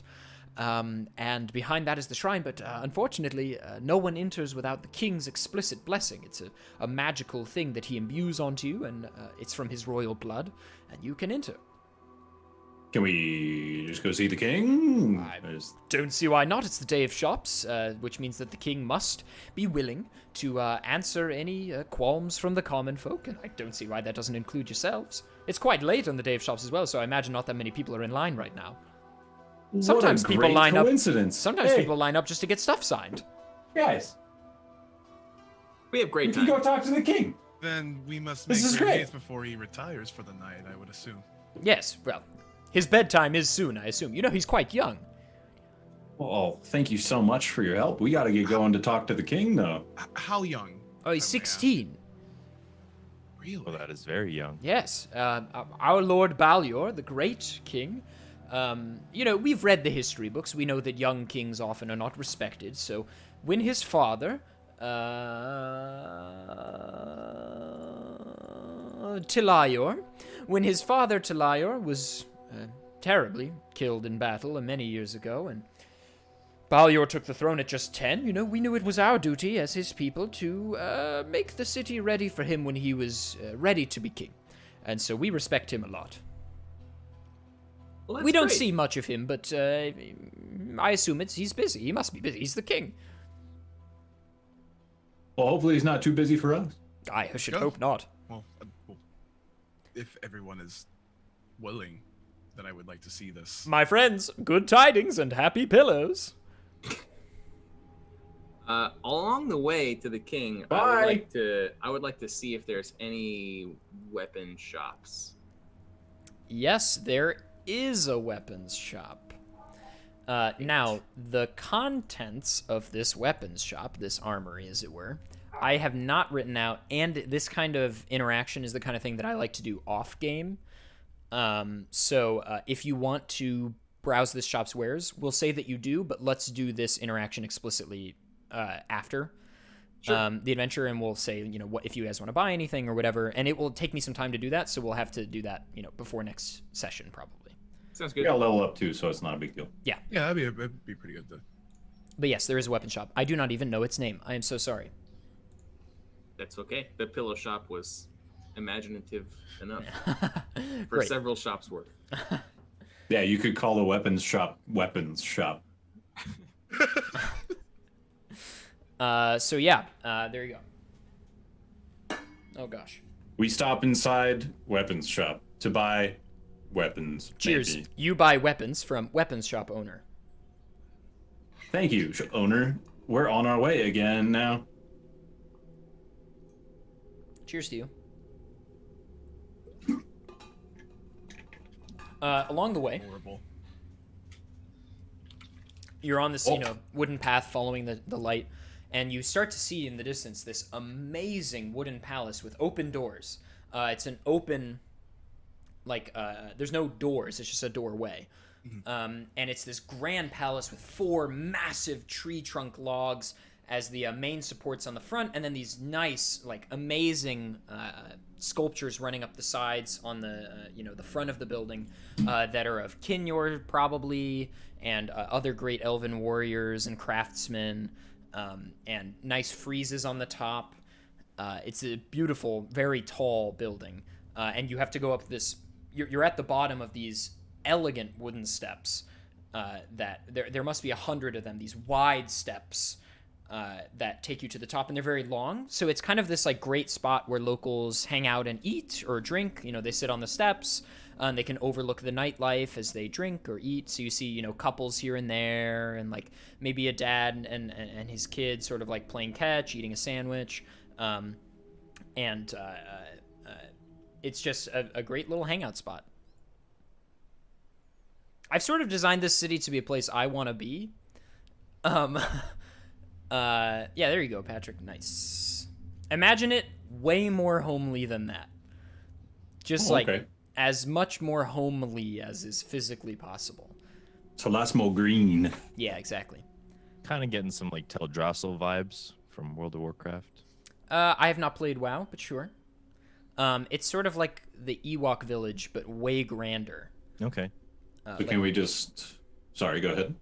No, go ahead. You're fine. I was just going to ask if we could just walk in. Yeah, I mean, you can just walk up the steps. But as you're about 50 steps up, about halfway, a woman stops you. Let me Go on. let me pull her up. Oh, please do.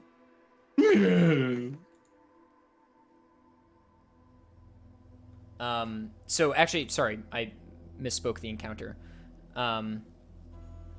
So two guards approach you as you get to the 50th step, and they're like, "Halt, outsiders! What are you doing?" And just as you might be about to respond, this woman runs up. She's also in guard armor. She says, "Lads, it's okay. I'll take this one. It's fine. So sorry about them." They sort of disperse and walk off. They're like, "Ugh." She says, she's this gorgeous, tall, elven woman. She's got this long, flowing brown hair underneath this really elegant helmet, and the same gorgeous, really thick golden armor. And she's got a really cool sword on her hilt as well. And she introduces herself. She says, "My name is Shailesh. It's good to meet you guys. What are your names?" Shailesh, I'm Grum.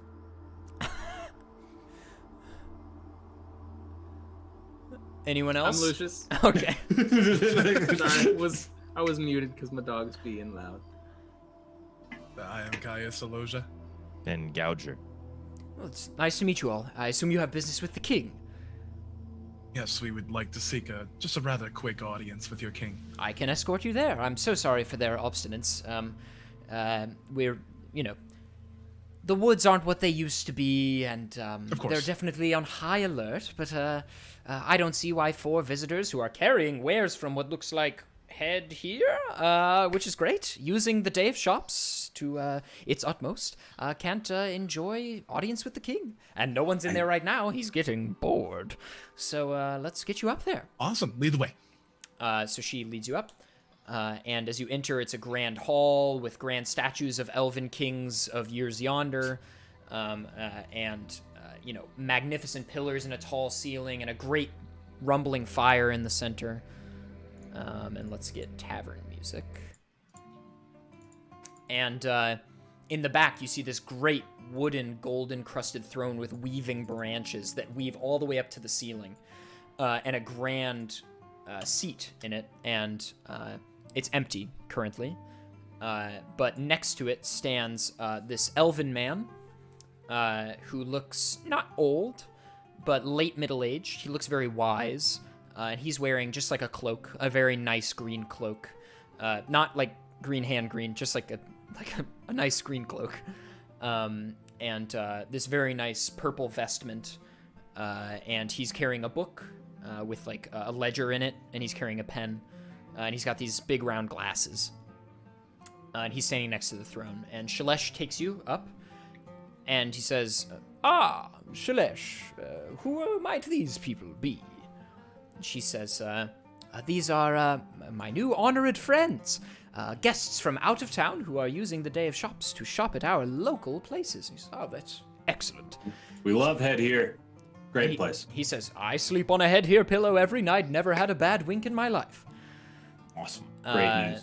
And he says, I assume you want audience with my Lord Ballior. Yes, please, Please. sir. He says, I shall fetch him. It'll be just a moment. Our king is not feeling incredibly well at the moment, but I will fetch him. I see. and he disappears into a room to the left, presumably some kind of entrance to a throne room or something. And Shalesh says, well, with that, I think I'll be going. It was pleasant to meet you all, and I'm sure we'll be acquainted if you stay in the city for a while. Bye, Shalesh. And Thank you. she scurries off back to her post outside the building. Love how direct everyone in this town is. It's Nice. really, really great to be part of Elvish culture. Yeah, no one fucks around. So you wait a moment, and you sort of are just in the midst of this great hall waiting. 5 minutes pass, 10 minutes pass, 15 minutes pass, 20 minutes pass, and finally this guy emerges, and you hear from just behind the doorway, you hear, Adnan, I don't want to talk to people right now. I'm tired. And Adnan, evidently the guy with the glasses, says, My Lord Balyor, it is your duty as the king, no matter how you feel, to tend to the duties of your people, and that includes the people who journey into town. And Balyor says, Fine. And Adnan walks out and he says, My Lord Balyor presenting. And he bows, and he motions at you to do the same. They all bow. And Balyor saunters out, and he's sort of in, like, a nighttime robe. It's, like, a very nice nighttime robe. And he walks very slowly to the chair, and he's, like, sauntering. His eyes look half open. And he sits upon the throne, sort of like this. Not menacingly, just very exhausted. And he says, Welcome to the grand city of Tiber, my friends. What can I do for you today? My lord, and I will be the first one to rise. Yes. My name is Kaya Saloja, and these are my friends. We have traveled from God knows where. Most recently, we've come from the Temple of Cilicia, where they have befallen a great tragedy. I know that you are greatly tired and you want to get onto bed, but if you could just bestow upon us the ability to enter your temple of of Kinyo, so that we may do our duties, we'll be out of your hands. I don't understand. Something's wrong? Something may be wrong. A very, very dark energy has befallen a lot of the Adnan. And Adnan comes close, and they sort of whisper to each other for a moment. And Adnan looks fastidious about something, and Balyor returns to your gaze, and he says, Well, here's the rub. We don't just bestow the kingly blessing on anyone, especially outsiders. Hate to be mean, but that's how it is. And the bottom line is nothing's wrong, right, Adnan? He says, Yes, nobody's been let into the shrine for many years, except for yourself, my lord. So nothing could possibly be wrong with the shrine. He says, Right, what Adnan said. So we're fine. But thank you. Tell me, King, why is it that you're so tired anyway? What did you say? I said, tell me, King, why is it that you're so tired anyway? And Adnan is like, Excuse me? I don't mean to be rude, but I take it that this temple has a sort of magical kingly blessing upon it, right? Well, it's really just the entrance to the temple. It's just the doors that have the kingly blessing that allow you in. The shrine itself is imbued with magic of Kinyo. I see. I was not sure if maybe you had to, I don't know, use more of your energy to keep whatever magic might be, we might be quenching today out. No, I'm just so tired. My king, art thou aware of the perils that roam in the Tiberian forest? Yes, but we're handling that, I've been told, right, Adnan? Adnan. And Adnan comes close and they whisper for a second, and Adnan sort of says some things to him. He says, Yes, we have our finest spellcasters looking into it. I speak to Adnan now, as he seems to be the guy driving the conversation. I tell him, if no one's been let into the shrine for many years, how can you be absolutely sure that it's untouched on the inside? Well, he says no one, but my king and I venture in there to chat often. It's sort of like a nice garden for us to discuss kingly matters in, as I am the right-hand man of the king, entrusted by his father. I was a good war buddy of his father's, so it has been my duty to help my Lord Balyor with the throne, and some of that duty is looking over the shrine with my king, and the two of us venture in there, only together, to discuss matters. It's a very secretive place, so we can discuss, kingly things. And all seemed well. So you were a warrior then? A long time past. Ah, excellent. I'm a warrior myself. Which wars did you fight in? Oh, the great ones. Ah, me too. All the best ones. Oh, very good. A man of honor. Yes, of course. I'm all about honor. Honor through battle. Very well. It is the truest honor. Well, I couldn't I agree respect more. this man. I didn't know about you, but you seem nice. Lucius, you were going to say something? I just was gonna ask if I could tell if he's being truthful. You can roll insight. Okay. I rolled a 9. You sense that maybe he's withholding information, but he doesn't see. You can't tell if he's lying.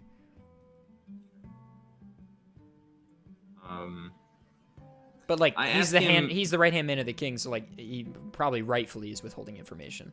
True. These are strangers. I ask him if he has any way of detecting the magic of solace. I'm not sure. We sort of just have our own magic within the walls. It keeps the lanterns lit, and Kinyor's magic as well. I'm not sure I know what you mean. Well, This is what we mean. Yeah. It doesn't flash the. It doesn't. It doesn't exist unless you you can present it. You can cause it to emanate, but otherwise it's invisible. Well, I cause it to emanate and show. He says. Right. He recognizes the symbol, and he says, "That is the symbol of solace from the insignias of old. Who are you?" Well, I'm Grum. I know your names. Who are you? Well, Solace himself imbued us with his magic and entrusted us with the task of purging the evil magic of the cult of the Green Hand from the temples of the champions all around Shalane. What is the Green Hand? We're not entirely sure ourselves, but they are a group that uses dark magic to try to poison the magic of the temples. Caius, you have that map, don't you? This map with the green hand insignia on it? Mm-hmm. That's the one. My king, does this look familiar to you? He says, no. And Adnan says, I don't recognize any of these symbols either. This is strange. You say you've been imbued with power. Well, truthfully, I'm just afraid my lord's word is final. Regardless of how noble your task may seem, we can't just let you into the shrine. It's just not how things work. Well, can you go check? I was there but yesterday. It was just fine. Ah. I'm inclined to tell him about the altar that we encountered at the very beginning in Cilicia. Okay. And how all of the gemstones were faded except for the one in Columnos. And that was tied to these temples. Well, that's very ominous indeed, but I know that, my Lord Balyor and I cannot just trust the word of these strangers. You've just arrived at our doorstep. I encourage you, if you'd like to stay in the city, we can discuss these matters further in the light of day, perhaps tomorrow. I have some passes to a local inn if you'd like. Sure. Are we pressed for time? Pardon We're me? not, are we? My We're Lord not pressed for time, right? Well, my Lord Balyor must go to sleep. I'm out of. Oh, no, talking. no, we're fine. I can go as long as you guys want.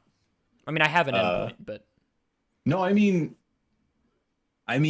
in the game, our characters are not pressed for time like a ticking clock counting down for this. You don't know. So we're not in a super rush to get this done. We're not going to be no, we can't stay. We got to do this. Yeah, I think you just know that, like, there is imminent danger in the land, and you know it's important to solve as fast as you can, but it's not like, get it done right now. Okay, so we can accept a night in the hotel. Yeah, in the same way that, like, in Skyrim, the main quest really is important, but, like, you can go do other shit. Got it. So you related it to video games, so now I get it. Well, so then we would love to stay at your finest inn, given the quality of these pillows. He hands you some passes to the Drifting Leaf, which is an inn on the second tier of town. So it's sort of like the bottom tier is still nice. I mean, it's a very nice city, but it's like shops and like poorer homes, slums and alleys, and the stairs to the Hall of Kings. Then the second tier, there's like a great stair up to the second tier of homes, which is like up in the trees now, on like mid-trunk level. And this is where the Drifting Leaf is, the inn, some nicer homes, some higher-end businesses. And then there's the third tier, which is like near the canopy, and it has some views of the rest of the city, and like some you can climb to like peek over the trees, and some botanical gardens and mansions, basically.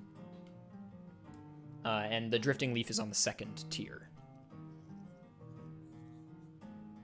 Okay. Well, as we part from Adnan, I suggest to him that he post extra guard in the coming days if he's so sure that the shrine is okay now. It may not be, and that's not a threat but a warning. He says, I suppose I'll take that as you have said it. All right. Well, I guess to the I'm end gonna it is. bust Like, out these pillows. Fuck yeah. So you exit. Do you exit? Or what are you guys doing? You can do whatever you want.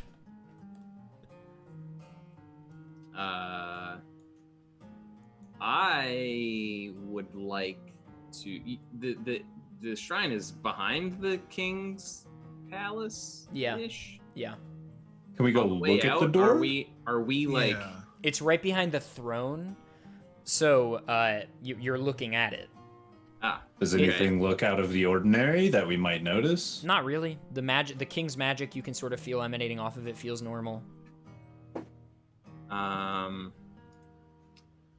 Okay. Can I use divine sense to see if I can sense any desecrated objects? Yeah, you can. I mean, the shrine is defiled, as you know it is from your knowledge. What are these songs, Dad? What are these songs, Dad? Oh, this is what's that song or what's that game where you are top-down isotropic? It's pixelated, made by that Heartbeat studio. Speedrun is really cool. You you dash and you have sub weapons and it'll come to me. It'll come to me. Is it Hyper Light Drifter? Yes. Nice job. Thank you. That was gonna bug me if I didn't get it. Yeah. The shrine is desecrated, as you know that it is. Okay. Can I tell him that I could tell that it's desecrated? He as says, a paladin? "You expect me to take the word of a foreigner?" Well, I expect you to take the word of a paladin who has been blessed by Solace, the literal god of this realm. Look, my Lord Ballior, do you mind if I continue to speak? Yes, it's fine. Plain and simple, we just have to discuss this matter further. I don't not believe you. There's just a lot more moving pieces here than you might imagine. So I'd like to discuss this further tomorrow, if that's okay. That's okay with me. Okay. I want to use my gosh dang pillow. It's shop day, baby. Let's go. So what's next for our Heroes of 4? I don't know. Do you want to I leave the don't mind palace? going. Do you want to look at the should palace? we- Is that what you asked?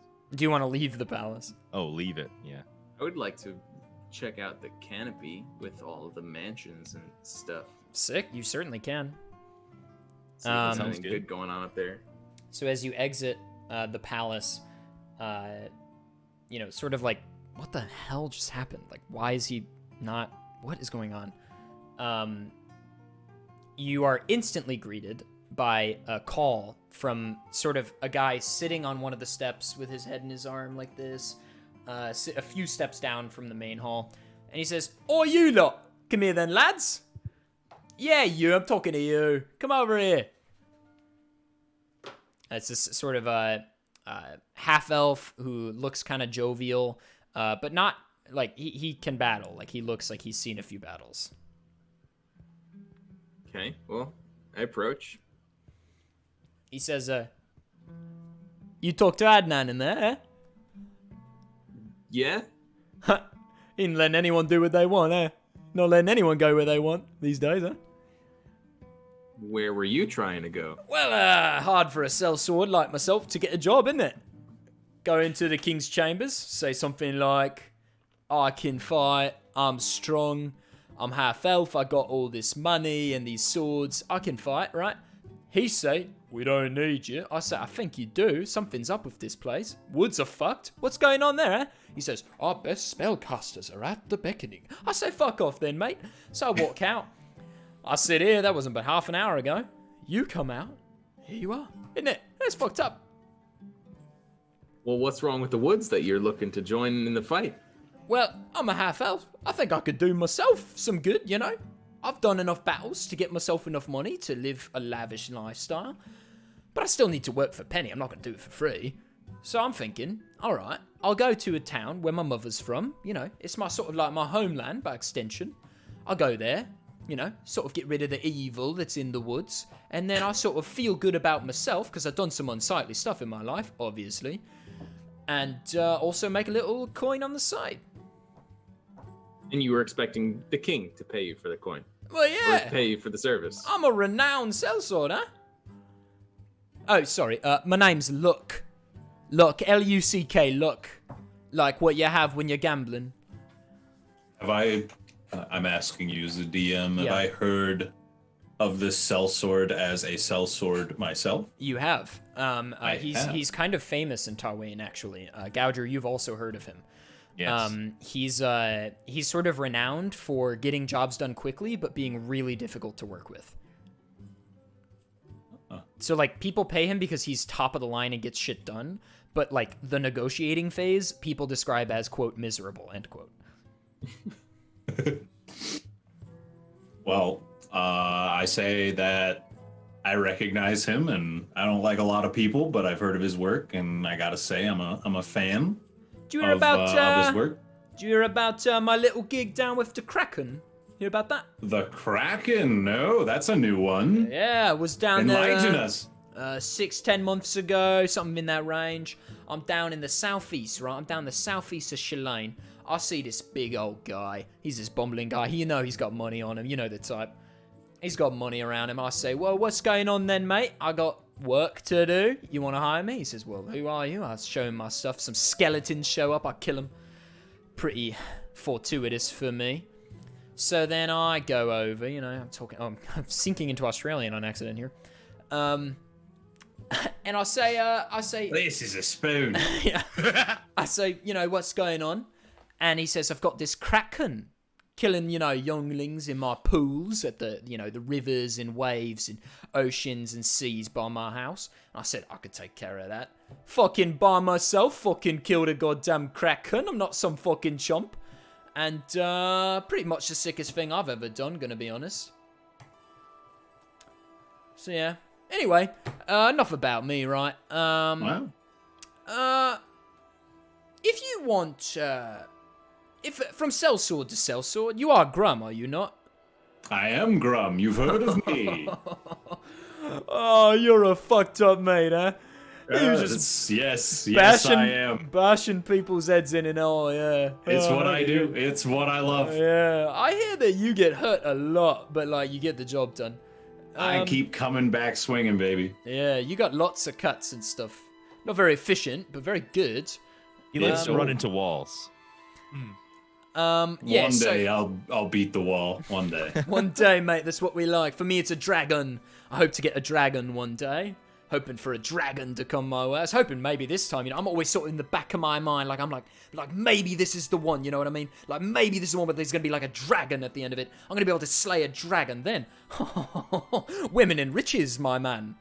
I kind of clear my throat and give him a kind of like a fucking really dude sort of glare. I'm not. I hope you don't think I'm prejudiced. No, I fucking like a dragon, not like a dragonborn, like not like you, like a big dragon. I'm backpedaling here in a way that is not helping my cause. I'm gonna move on. Smart call. Look, if you want Adnan, I can tell you where he's gonna be tonight. Yes. Yes, I would like that. Did a little digging myself, didn't I? I'd go on my own, but I'm on thin enough ice as it is in this town. I may or may not have killed a shopkeep a couple of days ago. He challenged me to a duel, so it's fair and square and all that, mate. But I did kill him, which is not illegal, but certainly frowned upon. So people aren't like in love with me right now. So I'm on thin ice right now, so I'm not going to do it myself, but you can do it. On the 3rd tier, tonight, 1 a.m. somewhere, I don't know exactly where, but somewhere on the 3rd tier. Only one way up, after all. You can find Adnan, he's probably going to be there. Some kind of meeting. Heard him talking about it with a personal guard of his earlier today. He'll be accompanied by these guards, but at a distance. Some kind of secret meeting, I heard. You want to take it? It's only in about an hour and a half from now. I only ask one little query here for me. If you do manage to convince him of some things, maybe you can convince him to hire me. Little quid pro quo, eh? Little, you scratch my back, I'll kill your dragon. Sorry. Yeah, well, we'll do what we can for you. Luck. Thanks for the information. Of course. Tell him Luck sent you, eh? Funny, Oh, I'm funny. I'm a funny guy. Anyway. Looks aren't everything, Luck. Excuse me. You heard me. You want a duel, mate? I know you don't. I killed that guy. Duel. I know, I don't mate. want a I duel. know. I'm jesting, mate. I like this guy. I like this Having guy. good fun. Anyway. And I give him one of those punches like this, but I'm like 10 times bigger than he is, so he kind of falls over. Yeah, and he kind of like tries to punch back. He's like, all right, then, mate. Fuck off, right? Okay, good luck to you lot. If you be needing me, I'll be around. Just check the local bars. Just shout, yeah? And he winks at you and walks away. Nice meeting you. Ah.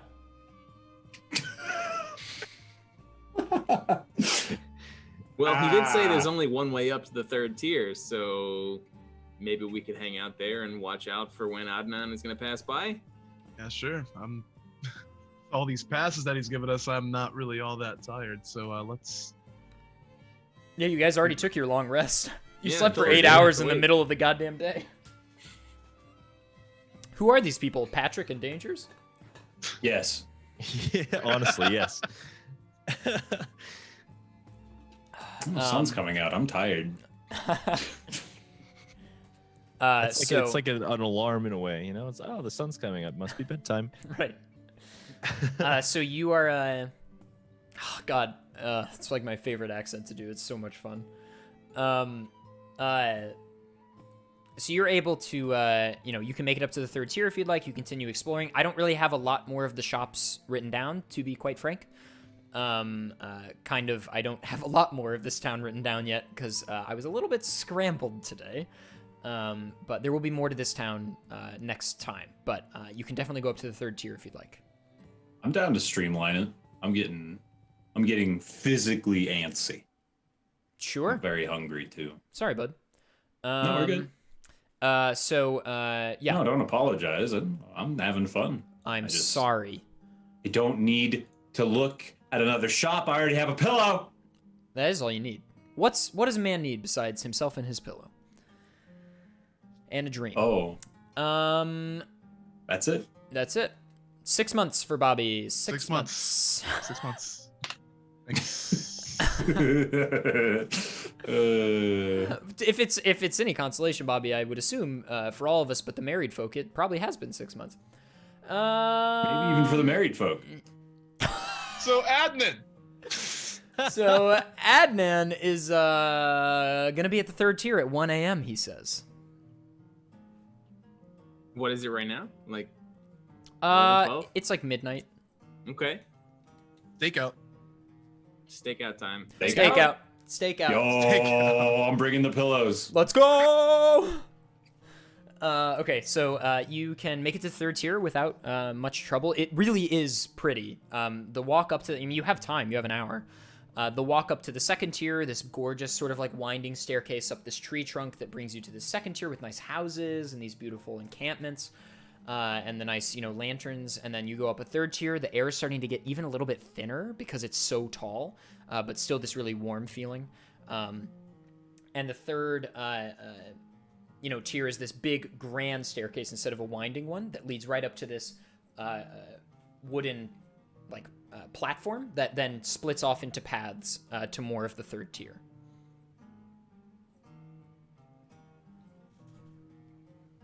Is there anywhere nearby the entrance to the 3rd tier that is well hidden, or at least like maybe super busy that we could blend in?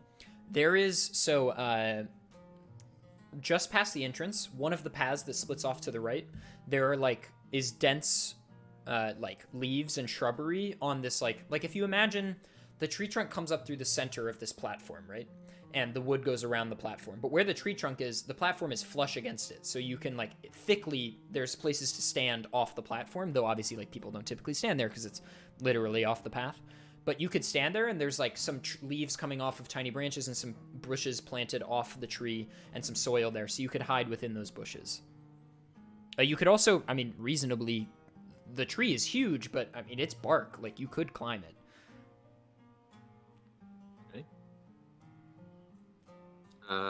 Well, I suggest we just hide in a spot where we can get a good view of where Adnan is going to show up. I'm down. Yeah.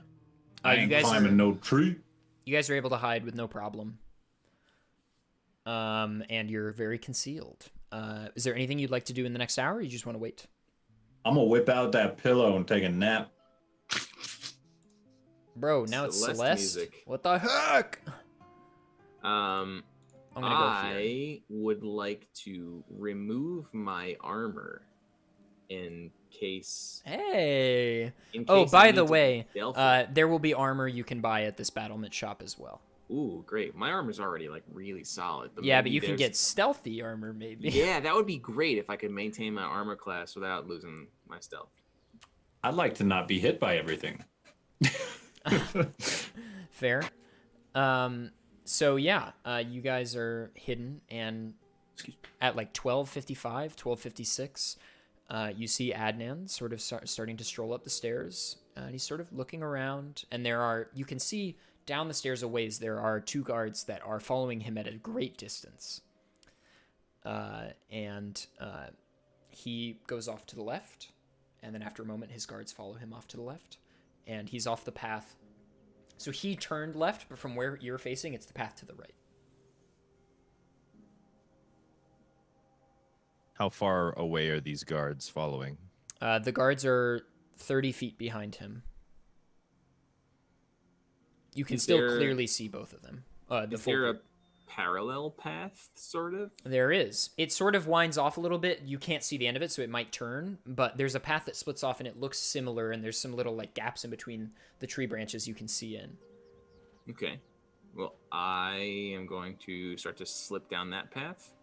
I don't know, maybe some You have to people make a should- stealth roll. Oh, true. I could do that. I Is was it planning wise on for all of staying us to do behind. that? Okay. I was planning on staying behind and watching the entrance/exit. Okay.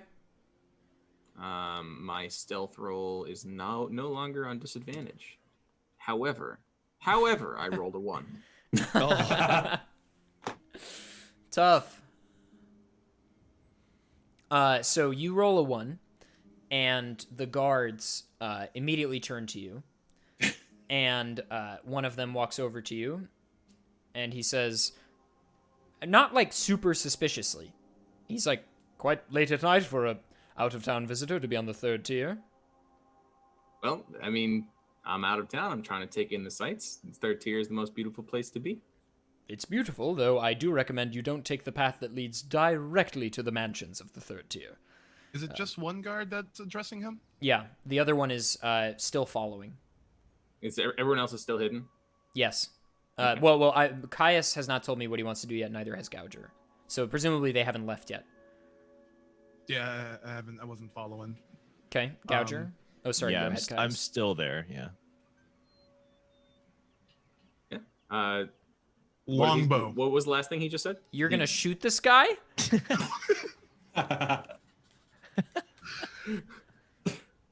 I'm gonna sit there next to Caius in our little hidden bush and go, do it. Bro, Longbow. check thy alignment. Check thy alignment. I know. Do it. Funny. He told me not to go down towards the mansions. Yeah, he was like, the wealthier elves, to be quite frank, don't really like visitors this late at night. You probably shouldn't continue down this path. I would go Sure, back down I'll- to the second tier if I were you. Well, all right. I was considering just staying up here and taking in the cool night air closest to the canopy, but are you ordering me to leave? I would like you to go down to the second tier, please. Yes, sir. All right. So I'm gonna, do what And he he asked says, me to it's do. professional courtesy. I'm sorry. Okay. And so you go down to the second tier, or at least start to, and he sees that you're off, and he turns and starts to follow again. Okay. Boys? I would like to keep an eye on him and perhaps just like camp the bottom of the stairs. Okay. Caius, Gouger. Perhaps someone a bit more skilled and fleeted of foot might be able to complete the same task. Oh, actually. who like me? The king of stealth? I'm up for it. Here we go. There's a 27 hit. I think honestly, yeah, just a 27 hit. Well, I Is mean, it I think 25 make me stealthy enough? Can I think stick paste? this might be the task suited for me. So, I'll attempt to follow them in the same way, I suppose. Then, Yeah. they're both in my sights, right? If I Yeah, follow you can that see path. everyone still. You can just barely see Adnan, but you can see both the guards. All right. Well, if I'm rolling stealth, that's Yeah. what I'm doing. Yep. 22. Okay. So that You're fine. obviously, so- I'm fine. The guard in the back, starts, picks up his pace a little bit to catch up with the guard in front, and the guard in front stops for a moment. They catch up and they start walking again. You're able to follow in that path that Lucius was trying to take, and it sort of does divert off a little bit, but in those moments where it sort of diverts off, you can kind of like dip across in the trees, and you're still high enough that you can sort of like jump in between, Right. and get to the other paths, see where they're going.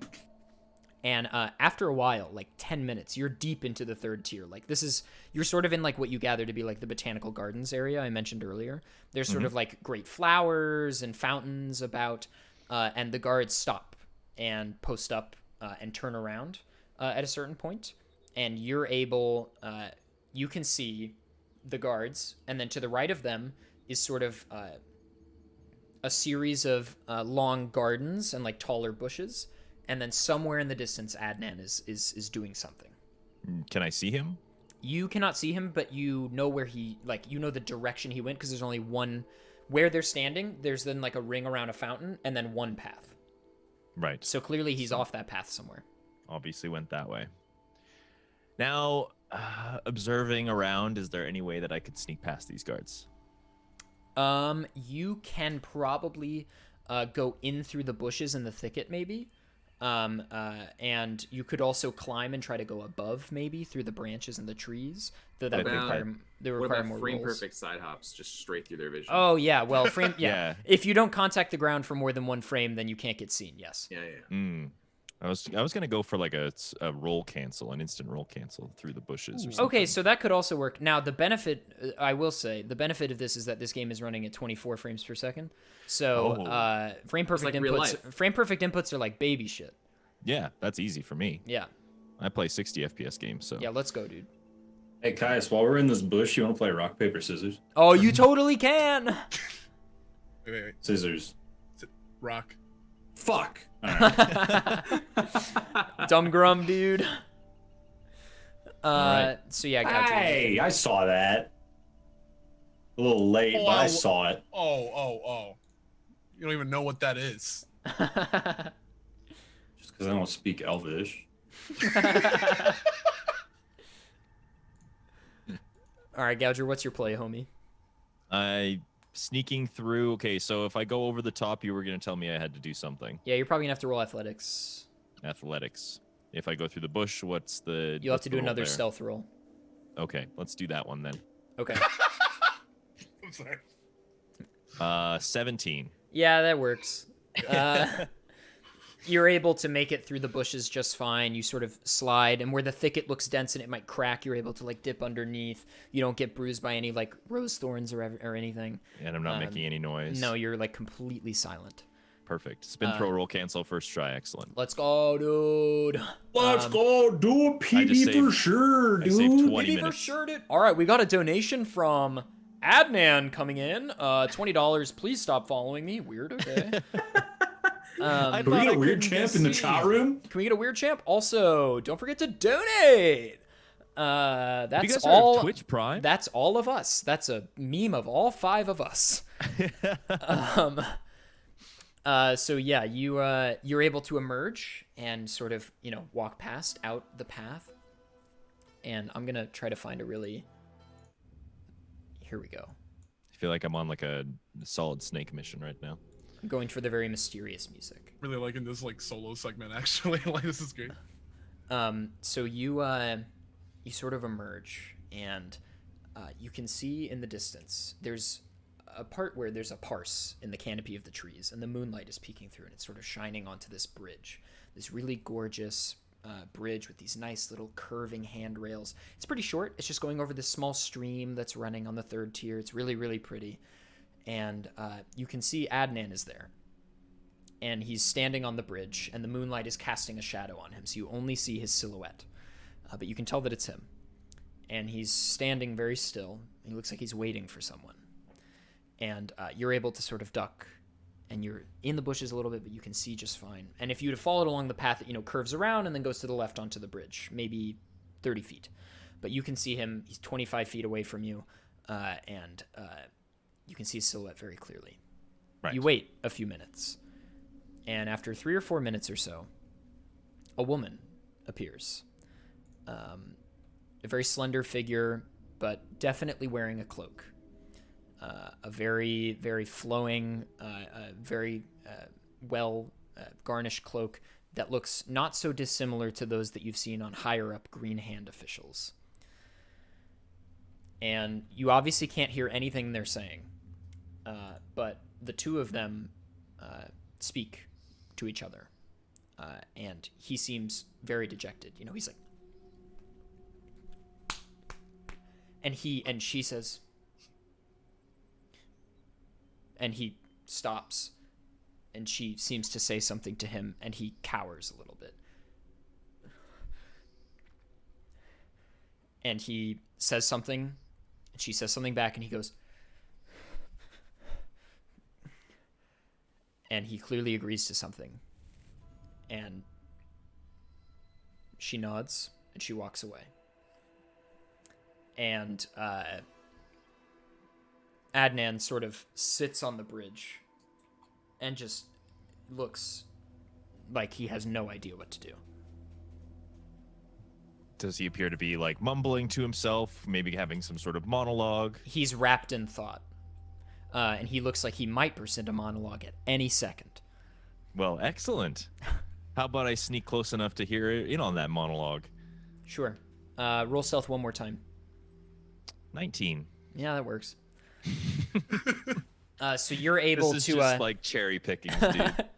you're able to very sneakily step into the stream in a way that you're not stepping on anything that moves. The stream is masking the sound of your footsteps, and you're just underneath the bridge, peeking up a little bit, and you hear him, and he's muttering, I can't do it anymore. I can't.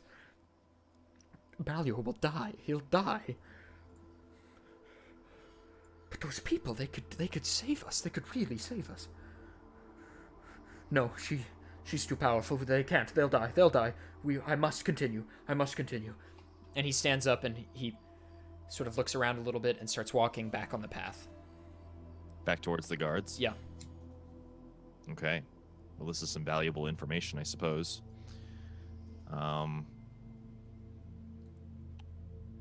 Does it, like, can I observe him, like, making his way with the guards back to where they came from then? Is that... Yeah. You can follow them at a distance, just like you just did. But I will need you to make another stealth check for this. Sure. Oh, finally a bad one. 10. Okay. So you're able to follow them for some time. And I know, Patrick, you can hear us. Do try to make it back in a second if you can. Oh, there he is. Hey! So, you follow them for a while, almost all the way back to the steps. And you make your first mistake. And it's a rookie mistake, unfortunately. You step on a twig. And it snaps. Classic. And it snaps. No. And Adnan turns. Both the guards turn. And Adnan sees you and instantly knows everything. Like, you're behind him. And this is the only path to get to where you just were. Yep. And he instantly puts 2 and 1,000 together and knows what is going on. And he says, No, you'll ruin everything. My lord will die. My lord seize him. And the guards run at you. Oh, boy. We hear any of this yelling of Yeah, this is right in front of you guys. You hear all this. Well, my eyes are kind of darting around to see if you guys are gonna make a move here. I'm gonna rush up the stairs and I'm going to yell halt with the command spell to the guards. Which is just the one that does it make this is not dramaturgy. Thaumaturgy. No, command. They must follow the command unless they fail their wisdom saving throw against my 14. Okay. Oh, that's a nat 20. Oh. And a 2. Okay. So one of them is like, no! And the other one's like, yes! And one of them halts in place, but the other one is like, snap out of it! And then you hear Adnan say something loudly in Elven, and Caius, obviously, you can understand it. He yells, help, we need guards!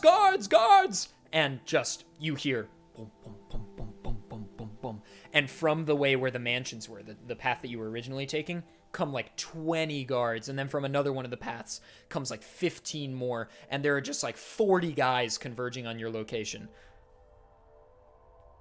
Do we run? That sounds like the cue to run to me. Yeah. I'm okay with running. In this one instance. Hopefully Gouger can get by one guard and one immobile guard. Yeah. I'm gonna try to draw the longbow in an attempt to incapacitate the one who would not yield. Okay, you can do that really and quickly. as I- You said you were going to do it earlier, so you're fine to ready it. You're good. All right. Cool. So with that, does would an 18 hit him? Yes. Cool. I just wanted to target his knee so that he would be a bit incapacitated. Sure. But Take an They're arrow like to the shooting him in fuck. it would deal 5 damage if we roll for that.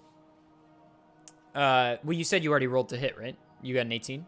Yeah. Yeah. So it hits. He falls to the ground, his knee on the ground. And the other guards are now rushing in, but you have a moment where they're like, what just happened, to escape? We gotta And go. I book it. As soon as I see that arrow make contact, I book it towards. You can go down the stairs. Yes. I wish I had better chase music. Where's the Uncharted soundtrack? Ooh. I don't want the VOD to get muted, so I'm just going to keep using the music I have. You're able to take down, big rush down the stairs, the guards coming quickly behind you, and, guards from the second level are also starting to converge. If everybody could, real quick for me, roll athletics.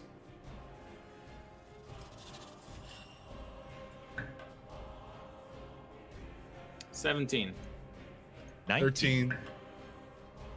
6.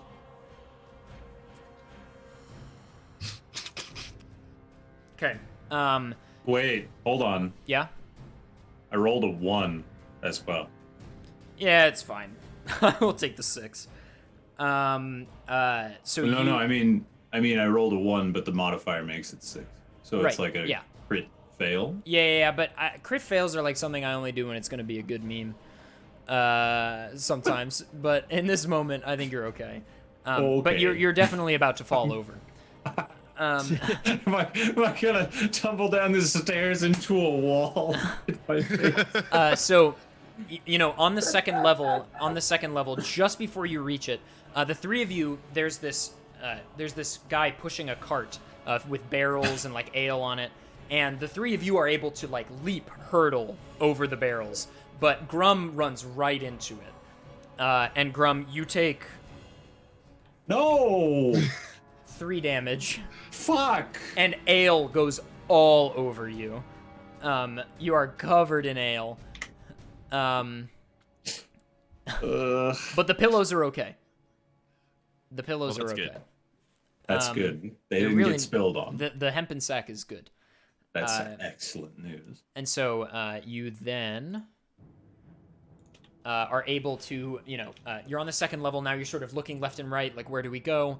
And there's guards coming up from the first level. Who's in the lead? Gouger and Caius, roll perception.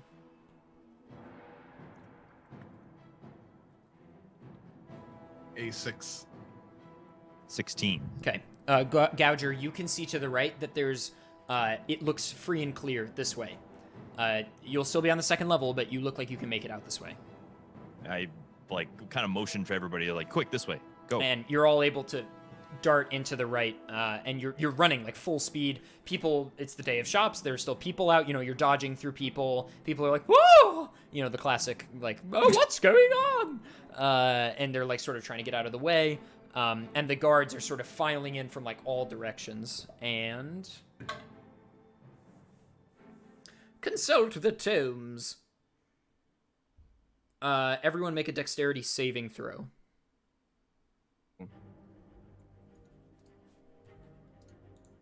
Ooh, my first nat 20 of the night. Let's go. Let's go. Nice. Caius? 12. Gouger? 24. Jeez. Grum? My dexterity is really good. An unnatural 20. Oh, very good. You all succeed. There's a wall that, like, a crowd parts, and there's this big wall, and you all manage to turn really quickly before you hit it. Oh, thank God.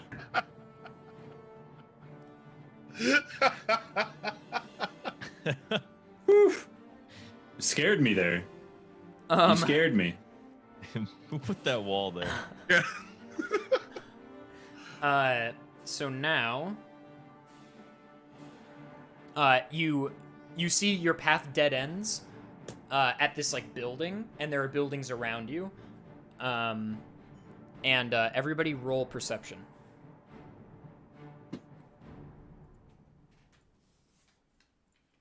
3. 17. Grum, can you beat Where Gouger? is the perception stat? I'm blind. It's in the it's skills. plus 2. 17. It's the same. It's high. You both see that there's like at the end of this church that's in front of you, it's like some kind of place of worship, there is a stained glass window. This might be our way to escape. Do we jump through it? Are we going full force at it? Like, As he's saying that, I lift him by his scrawny bird back and just toss him out the window and leap after him. Make a strength check. Hold on. I need to know the strength, the power of which you vault this. yeah, can you roll a bird. strength check? I want to see how far I'm yeeting. Yeah, roll strength. Is it small yeetus or big yeetus? So it's a DC of 10 to break the window. Oh, okay. Are there more windows to be broken? It's just the one. Roll strength, Grum. Oh, it's 18. Okay, so- yeah. You throw Gouger like a hammer throw, and he, like, oh! The stained glass shatters into the air. And, Gouger, you take 2 damage from the glass. You know what? Fair enough. And you are the closest now to flying you have ever been. Twice in one day. Yeah. Like, holy buckets. You are flying, and you have this moment of pure clarity where you Yeah, see like below elation. you see below you everything. You see the crowd beneath, you see where to land, and roll athletics with advantage. Oh, hell yeah. Nice. Advantage because he has wings. 17. Yeah, you stick the landing just fine on your feet. I You do look that thing around. that Mario does when he does a triple jump. And he Yes. Yeah, the T pose. Yeah. Yeah, that's And the crowd around you, Thank you. Thank you. You haven't vilified us yet. they're seriously. all applauding, just like 10 or 20 people, and then it's that effect where the people outside that crowd don't know why people are applauding, but they don't want to be left out, so Right, they so that's- also start applauding. And then a spider shows up from the side and tosses another set of roses. Stick that in my pack as well. Thank you. Thank you. Thank you. The rest of you, you're welcome to jump through the window as well. No checks needed. Yeah. By the way, you did fall like 10 feet to a lower part of the second level. Oh, good. All right. So you're all, out the window, you're running still. And in front of you, you see some guards that are like seeing the applause, and they're like peeking over the crowd trying to see. And then in this moment, you hear, "Hey, psst, psst, hey, come here. And you see just up and to the right on this like alleyway up some steps, like from the third level even, like just down from the third level is like this little embankment alleyway thing that stairs go up to. And it is Shalesh, the guard that helped you meet the king. And she says, where is she? She's like, in here, I can help you. Come quickly. Ultra style. We don't have much of a choice. It's her or Elven jail, so I'm following. So Same. she takes you into this, like, she opens quickly this wooden door with a key that she has and ushers you all in, and you all, rush in, and she closes the door and locks it and lights a torch with another torch from the wall. She's, like, lighting all these torches in the room. She's like, okay, I'll be back. I have to make it seem like I wasn't here. Stay here. Stay put. Oh, God. What am I going to say? What am I going to tell them? What am I going to say? I'll figure it out, right? I'll figure it out. And she runs out, and she's like, good luck. Don't leave. She opens the door, closes it, locks it, and leaves. So we kind of Well. are in Elven jail. A little makeshift one, but one that hopefully we'll get some more information from. Well, fellas, at least we have pillows. That's true. You've got the pillows. Okay. 1 second. So now we're out of battle. Let's go here. Okay. As we're all frantically like regaining our composure and breathing heavily, and I'm pulling bits of glass out of my feathers. Yeah. I decided to take this moment to relay everything that I've learned from the little meeting up at the top. Sure. So now you all know what Balior said and what Gouger saw between Balior and this mysterious green hand woman.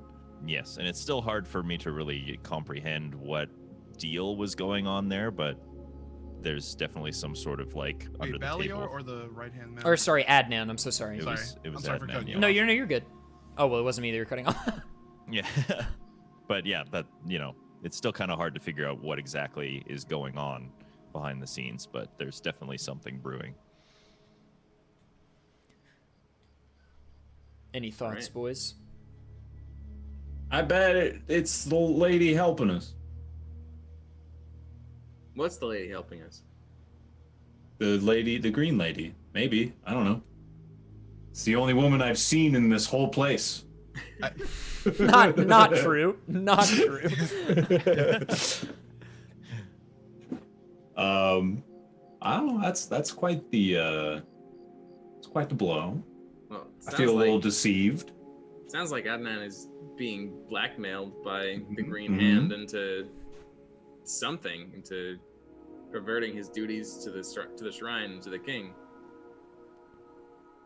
Well Can put. Adnan, do we know if Adnan is like, can he give the king's blessing himself? No, it has to be given by Ballior. Interesting. So supposedly, if Ballior has not met someone, that person cannot get into the shrine. Yes. Interesting. Well, not much to do except to sit around, I guess. So you wait a while, and the crowd dies down after a while. The guards, you hear guards searching every which way, and eventually, evidently Shalesh or someone convinced them you weren't here. And, whether by accident or on purpose. And everything kind of dies down. You can feel it's kind of late at night / early in the morning now, 3, 4 a.m. And everything's really quiet. Everything seems to be back to normal. And you're just in this room with really nothing in it, just torches. And she doesn't come back? She has not come back.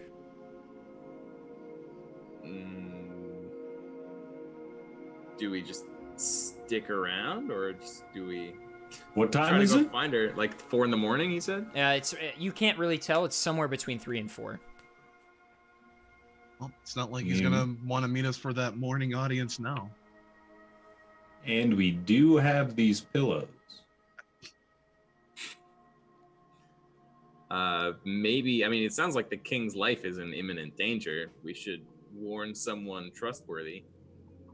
Well, the only one that we found trustworthy left us here. What about the shopkeep? The pillow shopkeep?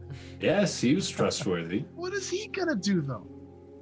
Need someone to talk Maybe we can find Luck and ask him for help. to. He did say that we should meet him around some of the bars. Are they even open at this time? Oh, He sounded like he was itching for some action anyway. It's the day of shops. Only one way to it find out. is Then. the day of shops, even though it's 4 a.m. now. The next day. It's a big event. It's a week-long day. It's It's a a big whole event. festival. You know how Excellent. Saturday night carries into Sunday morning? Oh, I feel you. Yeah. I feel you. Well, Now, then is there- it's the day of shops. Let's go check the bars. But the door was locked behind us. Is there any other way out? It's just the one door. Is it locked from the outside, or... It's a Would I keyhole be you able- could pick. Okay, well, I'll try to do that then. Sure, sleight of hand. Oh. 8. You are unable to pick the lock. All right, out of the way. My turn. Okay. 7. You are also unable to pick the lock. I brute force it open with my great club. Swing strength. 14? So you wind up and hit the door, and a magic rebounds the door. Like a blue emanating magic that shifts to green and then back to blue and into purple and then into red, like it's this shifting colored magical door protection spell or something. You hit it with the club hard enough to break a normal wooden door, even with a lock like this, and your club bounces back. Jesus. We appear to have been trapped. What is this magic, though? Can I put my hand to the door and see if it reacts? To me trying to force the door open by my own hand? It feels sinister. The magic feels sinister. Hi, kitten. Can we activate our arm stamp and then touch it? Sure. Nothing Trying to spell it. happens. This is some Freaking handprint's useless, man. some- For the seal. some old magic. Ooh, old magic. Ooh. Old elvish. Can we do a close sweep of the room, even though it seemed like there was nothing in it at first glance? Sure, everybody roll investigation.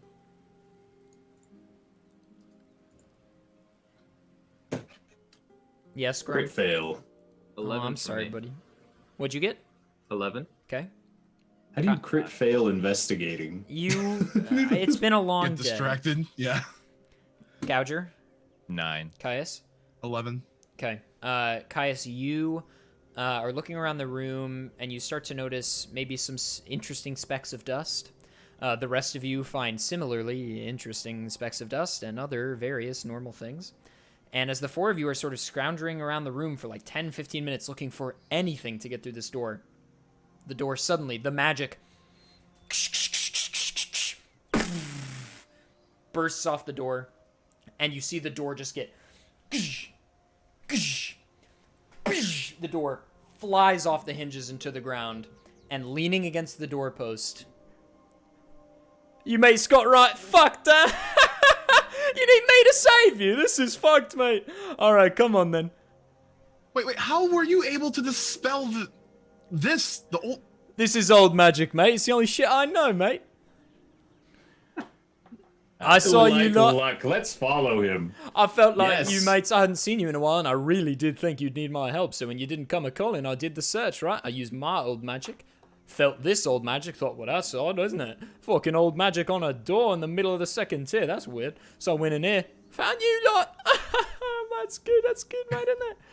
Anyway, let's go Well, fuck you're up exactly the guy we were trying to find. Well, splendid, let's go fuck up the motherfuckers that put you in here, Well, I agree. And that is where we'll end episode 3 of Speedrunners Dragons. Ooh, cliffhanger. I like it. Luck is the savior of the day. Will our heroes find time to use their newly purchased pillows? Will they sleep a good sleep? Will our No, I heroes die?